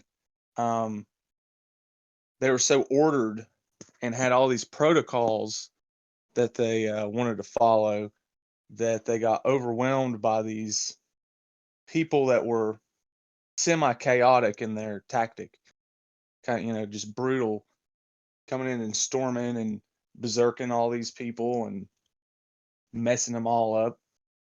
And these people became Romans in the end. Like if you see, the Franks are not Germanic anymore today. They speak French, a Latin language. Right. And they got Catholic, Roman Catholic, like all Western Europe. And they tried to be Roman kings. Even in Russia, Caesar is Tsar and Kaiser in Germany. And you have like they got assimilated in a sense by Rome, and in this sense they became overstructures. Yeah, they kind of became their own thing. Because French people and Italian people and Spanish people are they're all really different. Yeah, I don't know. I just had to think about like this thing you said, Anastasios, about like that the Egyptians had regarding like the hawk also leaving the pharaoh, and I think like you know, I had brought up this connection between the hawk and the self, and it's like Egypt forgetting herself, and I think in that sense, maybe that's one crucial thing too, like with regarding like our situation too now, to actually, like, you know, they had this historical record too, and it's like to remember in that sense like who you are, where you have come from, but also in that sense I guess the connection in with like Carl Jung with the self, in that sense, the inner the more like inner nucleus of the self, so the totality of who you truly are. And yeah, I think that's kind of very important in that too, that there's this like I guess this connection to that as well, that we have that keeps it alive, and it gives you good counsel. Yes, it is like the overcoming of the hero's journey, coming up again and again. This overcoming principle, this overcoming duty in a sense, to become the Horus of your generation. Yeah, and I do think like that's pretty pretty key in the entire thing. Because also, I mean, if you think about it, if you don't do that, then you know, like Osiris is then the dead king. He's the king of the underworld, and then you have Seth ruling. So the old structure becomes like rigid, tyrannical, where Horus brings in this like element of life into it, and this element of, I guess, youthfulness and potential that is kind of needed to like yeah, to keep things, I guess, in this balance between order and chaos, and keep the scales balanced, so the heart doesn't become heavier than the feather of truth. I had a crazy thought. What if it's like lifting weights? Like, you know, the spirit of humanity, you know, gets tired after holding this idea up or this civilization up for so long, and it's just like got to put it down. But then it wants to pick it up again. And what if that's like a way to keep us in shape? Does that make any sense? Like, what if it just has to happen that way?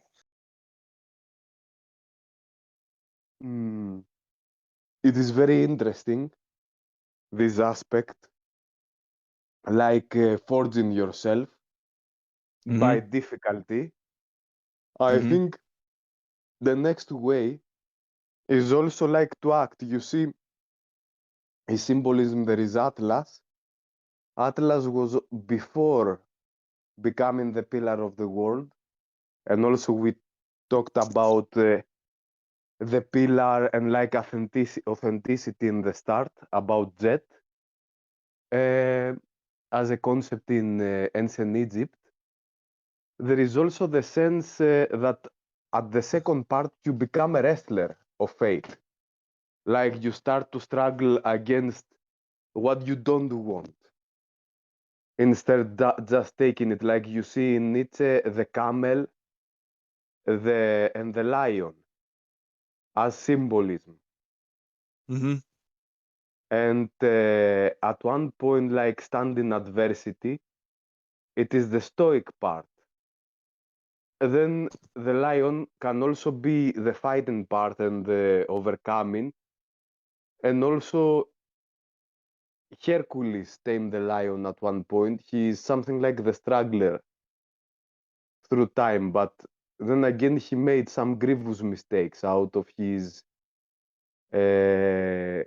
being inconsistent and sometimes losing consciousness in the Right. world.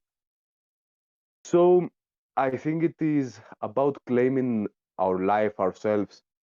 I cannot completely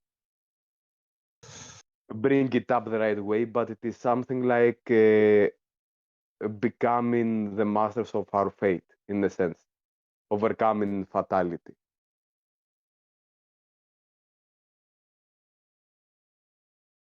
Yeah.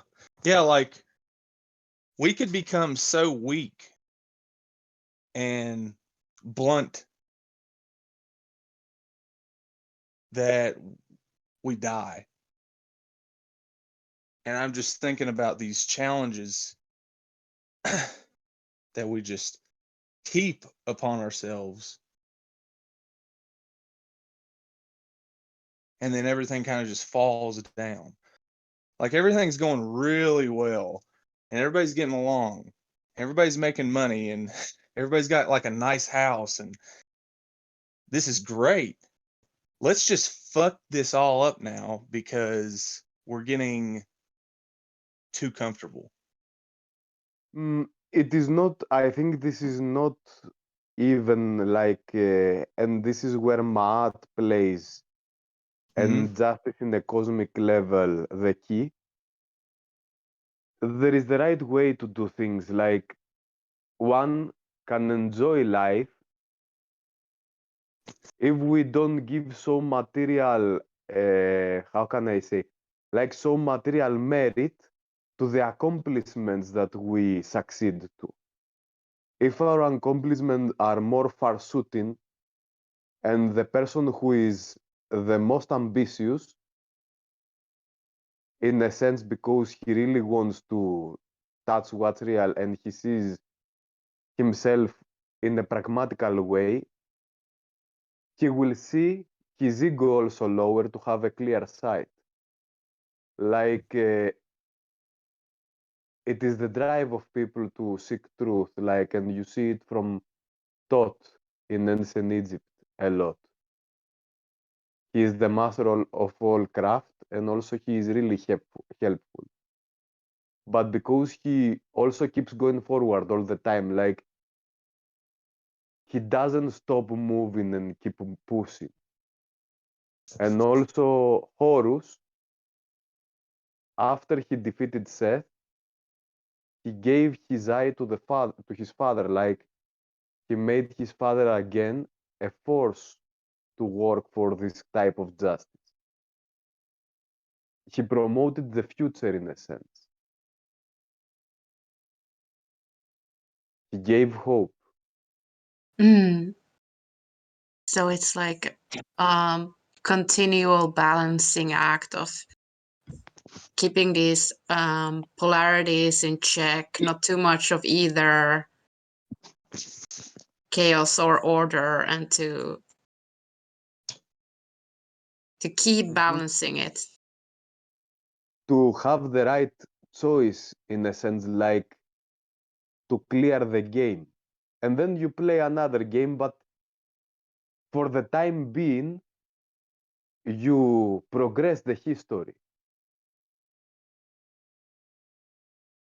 So I don't know. I was just thinking in that sense, and also it's like I guess it's like also like a continual, I guess, like a journey that all of these different people, every generation kind of go through to like become, like you said, their own Horus, and have this connection with, like, I guess the self, and then to like this inner guidance, and then to strive to keep up this, like, yeah, this balance, like how you put how you mentioned that, Lynn, like this balancing act, and to keep that kind of going. And I guess that's one thing that's key in like keeping everything working, because these myths tell about that, even regarding like the with Apis and the bull, and the connection with nature, and Ma'at, that's like tied into that as well. It's like I guess there's like this element in there that as long as we do these things, balance, like have this balance with the ecosystem, but also with within ourselves and the community, and we go through these balancing acts and cycles, and we keep doing that, then things like keep going. Because it seems to be like when they stopped doing that, or like it started to slowly break down because of different reasons, then eventually they fell. And I guess that's the I guess the one more lesson in that. So in a way, yeah, they were becoming detached from themselves, from the land, from their tradition that talked about these things, and that's why Egypt fell. Yes, it is an interesting point. I think it did a full circle, like starting from math and the understanding how nature works and how we can redivert and redirect this type of energy instead of halting it or opposing it or fearing it. And like the duty for the future, and also what is right, it is like all this connect to a point. in the bigger sense of Ma'at again. Yeah. Even though this is the finale, there will be another season, and then we're gonna talk about, among other things, a little bit about feminine Earth in general. So that's gonna be interesting. It seems to be like already taken a little bit up here with Egypt, but we're gonna talk about it more generally later than in January. Nice. Yeah. And I had like some other stuff like with the cosmic man too, but also like feminine logos. And it's funny, like I was preparing this like the thumbnail already for like the talk way later, but it's like the justice was in there too, with the sword and the scales. And like I think Yeah. that kind of fits in very well in that too.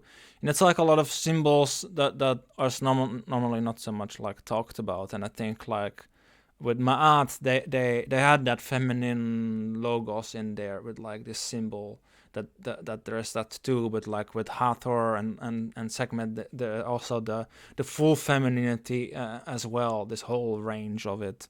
So maybe like Ma'at was kind of like, yeah, this like it's like, yeah, this like feminine symbol, where they also had like the pharaoh and the whole like range of that too. And I guess they understood that this connection between the logos and the eros of the feminine and the logos and the eros of the masculine, and have this like light and dark also aspects of each also in like the view of this understanding. So I guess they understood this polarity and how this polarity coincides at the same time, is connected in a way. And they use this understanding to build their society upon, through this idea of the scales.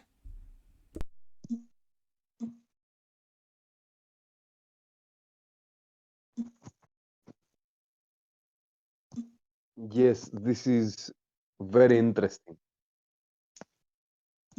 And the feather also as a symbol is very interesting. It symbolizes freedom, I think, as well, like in the part of Ma'at.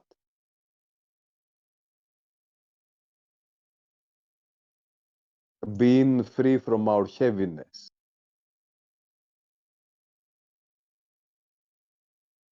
And what makes us heavy sometimes it is our infatuation with life, our giving up, and in a sense, most of the bad things we are doing and their outcome as well, it is like a spreading of depression, going against this entropy, and even in a real life sense, it's like saving the day.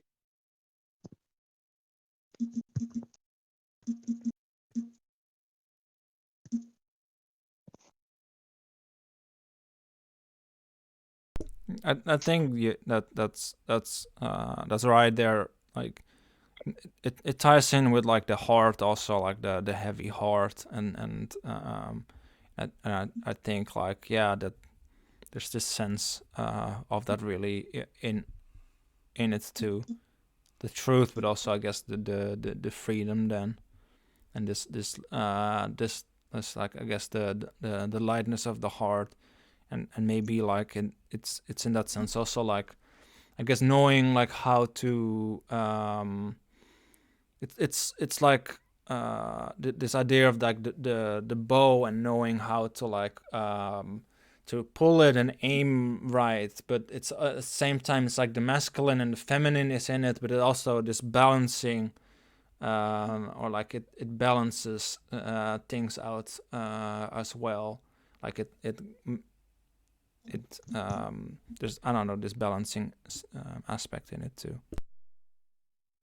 You gotta find the right tension point, like what is like not too tight, but also not too loose. Yeah, exactly. That's what I was trying to say. Thank you for that. But yeah, basically that, and I think that's That's one very big thing with that for sure. To find that, and I think like this like coming together of like the I guess the cosmos and the universe is key in that too. Like same with the masculine and the feminine, and like how that like connects and then together becomes the tree, and then it blossoms.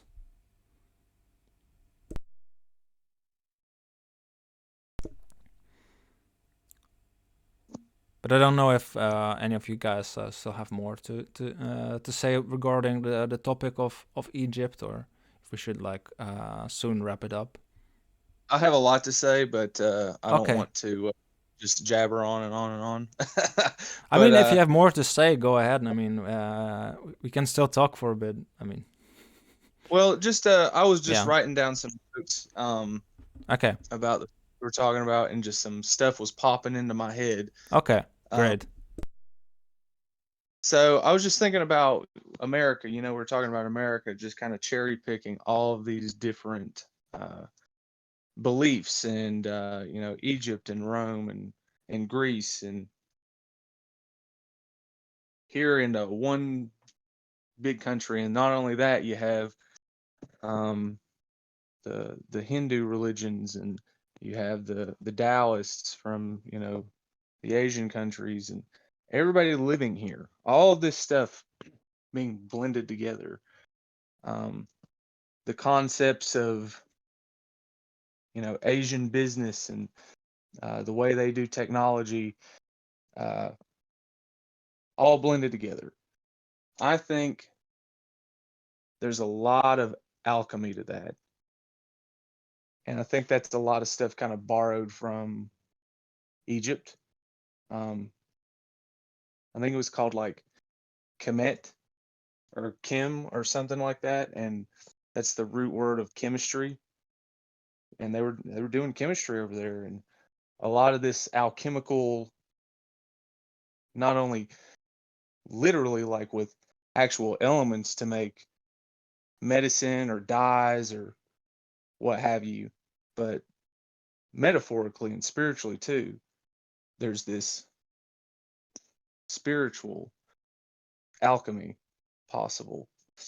And I see a lot of Yeah. parallels with that in what America tries to do, Mm-hmm. and their architecture, and the way they just, and there's a lot of Freemason stuff there, just that would just started to pop into my head. Not in like a crazy conspiracy way, but just symbolically. Yeah, I don't know. A lot of this, like with the alchemy, also kind of makes me think of like Carl Jung and alchemy, like how I pointed out, like about like individuation. And Yeah. it makes me wonder if like the Egyptians were I guess they were aware of that. If they were like having Horus, like Anastasios had brought up, like talk to the pharaoh as like the counsel, as like this good counselor. I think they were aware of that. It seems like they were, but like the duality of these things too. It's great. So Yeah. I think they were aware of that, and I think that's like a big thing too. Like because Carl Jung also had like pointed out like that individuation really, in the actual sense, is something we do consciously, and I think that's what they were doing. I think that's why they were. I had said earlier, like way earlier, about mushrooms. It wasn't mushrooms. It was like barley, I think, like some type of wheat that some fungus was growing on that, like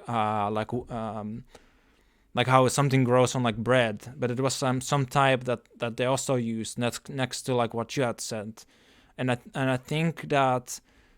I think that plays maybe in a part in like being able to connect to these inner archetypes and to the self, and have this like, I guess, inner relationship there. What they were also like, doing in these temples next to all of this other like stuff. Right. Yeah, and for whatever reason, you guys earlier were talking about temples and the telling of these stories. And I just started to think of like, movie theaters. That's kind of like what we do now, like with our stories. We go to these big, giant temple-like buildings that are decorated, and they kind of feel, I don't know, like they're trying to invoke this church-like feeling with their high vaulted ceilings in some of these movie theaters. And you go into this huge room, dark room with just this like silver screen over there. And then you sit there for like 2 hours watching these pictures move. It's kind of crazy, like I was just thinking about it in that context, like all these Egyptians going into this temple and watching a play with like torches or whatever they were doing back then to just tell a story, and all these people just kind of like absorbing and taking in this story, and it's strengthening their culture and their civilization,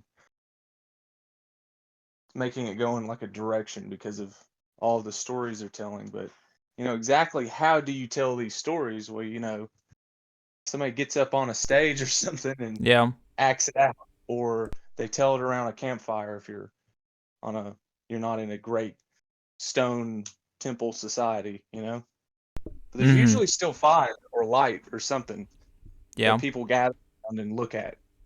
Yeah. For me,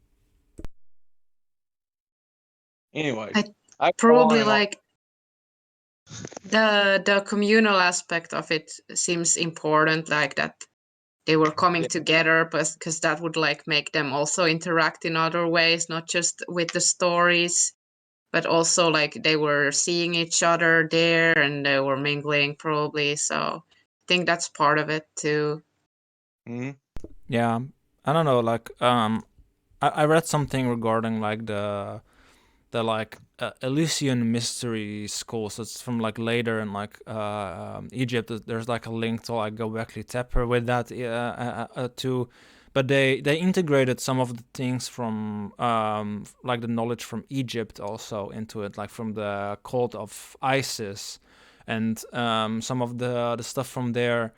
What seems to be like been integrated in that is like this sense of the kind of the earth mother, and then these like the this divine couple, and then the this like son, or like the divine child representing the potential. And there's like this like kind of this ritual that they did in these caves, where they would like play it out in a way. And then there was like all these other things later on happening too that we don't know much about.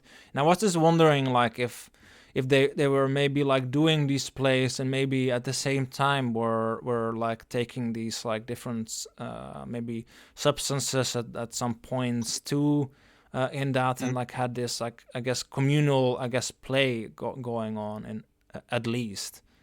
And yeah, there's always some kind of stories. drug or drink that people are doing. There's always some substance at a concert or a movie or a play. Everybody is wanting to get lit on something. I don't know. I think that at least the play itself, if they would have done it, even like if there's no like other stuff involved, I think. Right. I think that's Get more into it. Yeah, you get more involved in it, and I think maybe that's like a big part of it too, because it's like in some of these other like cultures too. What I looked into, like with like these like old Chinese this like animism culture in like China that lasted for a very long time too. They had like this communal aspect, but they also were telling these stories and had like this, I guess, like deeper interaction regarding the story itself that's going on in it too. And I think that might be like part of it too, because it becomes more of a performance than like I don't know, I guess something on the screen, even though like I guess you can get like way into that, like absorbed too. But yeah, you know what it is weird about it to me, and I try really hard to just get an outside view on some of what people do, but plays, movies, all of this entertainment, we spend a lot of time just staring at people's faces doing made up scenarios. And it like pulls us in deeply.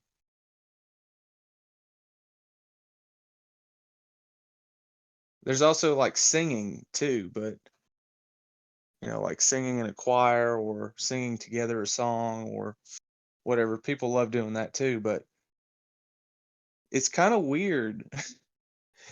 You have like 100 people staring at 5 people's faces on a stage or on a television screen now to see what happens, or to think in their head, oh, that was stupid. Why did they do that? I would have done this instead. It's like this mental exercise that we love to go through with social situations or moral situations. I don't know why that is so weird to me thinking about that 5 or 10,000 years ago, Egyptians were doing the same thing in like temples. But it just is kind of weird to me. We're doing that for so long. This is just something we really love doing, and now we have these digital glowing screens.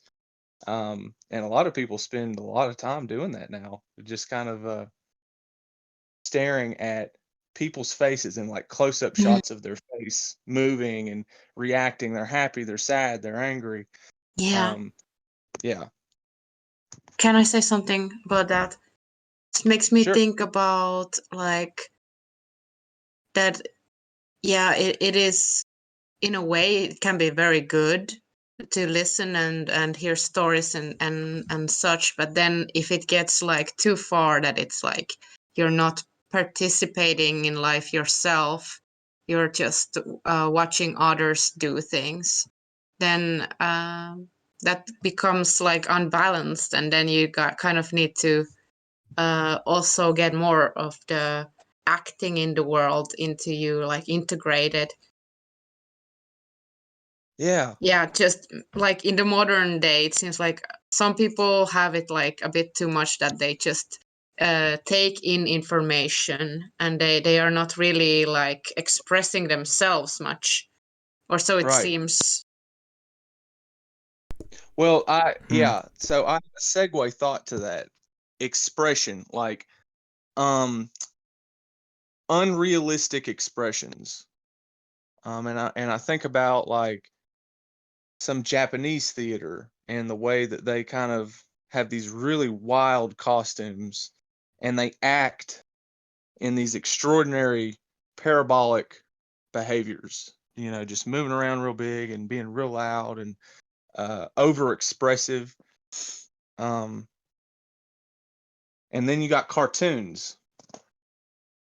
And then you have like ancient tribal masks and outfits, and they're like these over exaggerated eyes or a mouth or ears, like these homunculi, these homunculus characters that people create. And for some reason, that is far more powerful than people on Netflix or a Lifetime movie special like acting and trying to be realistic. Like when you're trying to be less real, like when it's more man-made or more like over exaggerated, when it's trying to like already tell you a story with its form, like, oh, it's got big eyes and a mouth, like what's that tell you? Like, oh, it's trying to be scary, like right off the bat. Like, why is its mouth so big? Is it going to eat me? You just have this primal thing like that. But with like a human, just like acting on Netflix or something in a TV show, those things are not obvious. And I don't know if it's as engaging to us as, cartoons are to kids. You see them watching cartoons in these overexpressed figures, or anime, this overexpressive behavior and emotion, and stuff. Like, people get obsessed over it. And I think there's a interesting reason that's probably a whole other rabbit hole why. But I feel like for a long time, the Egyptians included, they kind of understood this, like to carve a longer lasting impression of what these stories mean. And I feel like I see it in their hieroglyphs. Like, I know they're not like comic book strips, but they're like pictures, and they're super engaging for some reason. Even as a child, like when I was a kid, I was looking at Egyptian hieroglyphs. I'm like, oh, that's wild. Like, what Yeah. do those mean? And so I know my idea is like kind of jumbled, jalopy, confusing, but I feel like there's something about that helps a society last longer or something, or it's more stable. Instead of getting over obsessed with hyper realism, like, oh, this new video game looks realer than ever. Nobody really cares. Nobody cares. They want to play a retro game. They want to play an old Nintendo game. They want to have fun. Mm. Maybe they'll play Death Stranding for a week, but they're never going to pick it up again. Meanwhile, Mario Kart, they're still playing that with their friends and their family. It's still a lot of fun. It's the same levels, it's the same stuff, but it's this, this wacky, overexpressed world that people really get drawn into. Anyway, is that making any sense what I'm saying? I know that's a crazy idea. I think it makes sense. Okay, Yeah. cool. I haven't heard anyone say it like that before, but that's good. Good to have some more original thoughts come up. Yeah, I don't know. Maybe I was just thinking about, like, because you mentioned that, like, with regarding like the Egyptians and their hieroglyphs, and I think like maybe it's symbols. Maybe it's that, like the symbolism that's in there, that's not in the I guess the ordinary, the hyper real world, because it's not as much in there, but it's in the in these, like, the, I guess it maybe like these wacky worlds are more like, have more of the, I guess, the unconscious in there, something that connects deeper to that on a deeper level. Ooh. That this hyper realistic stuff just doesn't have, because it's more like what we encounter already, kind of stuff. And it's like, it's not that interesting. It's like we already know this stuff, but like the other stuff speaks to like a deeper level of us, something more unconscious. Yeah. That's a great way of putting that, man. Yeah. I got to go the long way around explaining stuff, but yeah, that's exactly right, man. Of what I was trying to get at anyway. We're already in this world where it's real. Like, I don't want to like, I never buy any of those like super real looking games.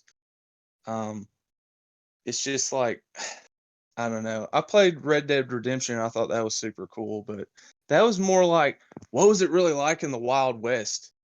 What was going on? That's kind of cool.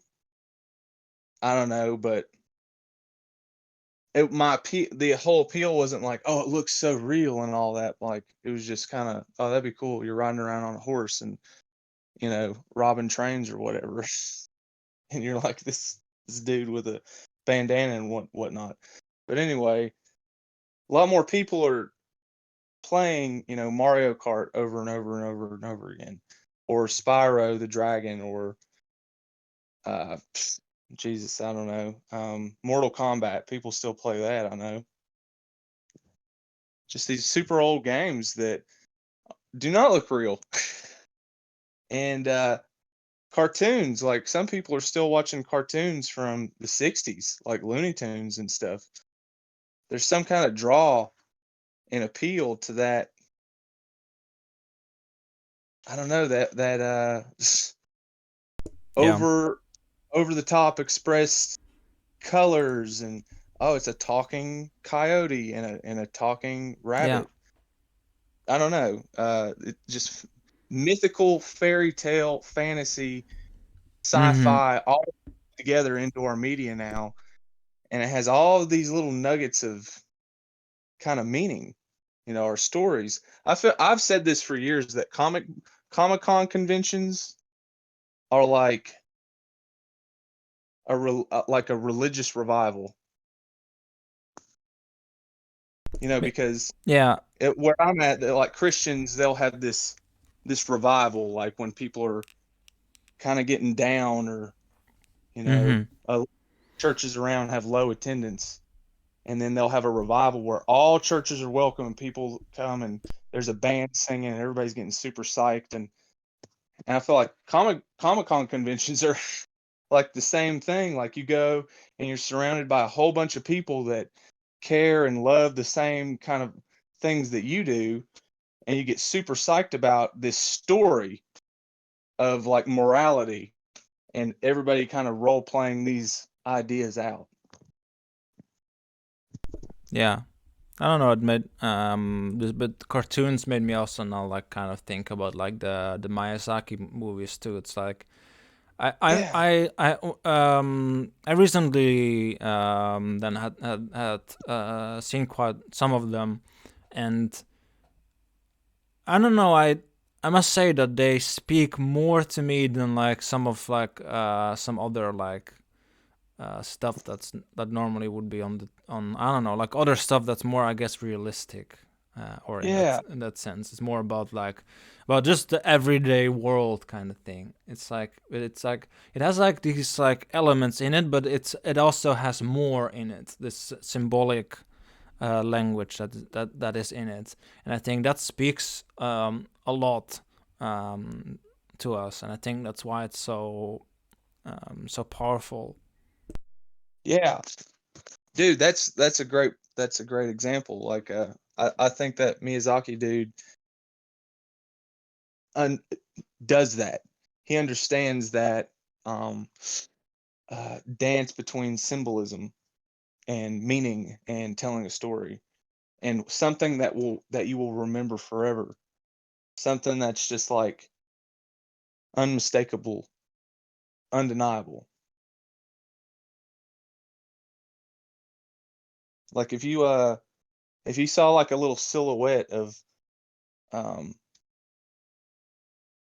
one of his creations, like, didn't he do that Totoro movie? Mm-hmm. Yeah, so if you like saw like a silhouette of Totoro somewhere, most people will be like, "Oh, that's Totoro," It's just this black silhouette. But it's, or of Mickey Mouse. That's that kind of icon or symbol is recognizable everywhere to most people. But you have like some dude or some chick, their silhouette on somewhere, everybody's like, "I don't know who that is. What's that symbol? Who is that?" I think the outline or the look, kind of like some of these tribal masks, like with Mm-hmm. big eyes or big teeth or whatever, or big ears, or just what they would have, different things that they would want to, express. That's what's more memorable to us, for whatever reason. Yeah, I think you're onto something. But I don't know. That's just some of the notes that I've like scribbled down when I just jumped in and was hearing people talk. And for whatever reason, those things, I don't know, I wanted to share them. Yeah. No, I think it really like makes a lot of sense, like with regarding like the temples, like coming back to that, like in Egypt, and kind of not just the temples. I mean, in their pyramids and in on their monuments, on everything, they and all the art they made on vases and like on everything, they really made made like everything like a work of art almost. Mm-hmm. They had like a signature style. You know, something like, oh, that's Egyptian, man. Yeah, yeah, exactly. In the same way that I think that that's true with cartoons. Like you can be like, I'm pretty sure that's a Disney character, or that's a that's a Pokemon. That's not a Disney character. You know, people. There's something about that. I don't know where I'm really going with this, but there's something about that that I just like am hung up on that I need to do a deeper dive about. That just popped up in my head from this conversation today. Yeah. Yeah, maybe like we thinking like it sounds like a very like interesting deep dive. You really should like yeah, share what you find out like after like what is this about. Maybe it's like a an idea for like a future talk at season 2 or something. Right on, man. Yeah. To see what comes of that. But like yeah, I don't know if anyone still has like something more to say regarding like I guess Egypt and kind of like yeah, what we all touched upon.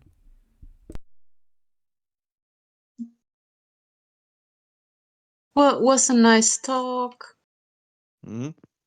I Yeah. think I said what I needed this time, and it's been like 3 hours, I think. So looking forward to future talks with the same people or with new people. Awesome. Awesome. Yeah, indeed, awesome. And yes, it's been almost like 3 hours.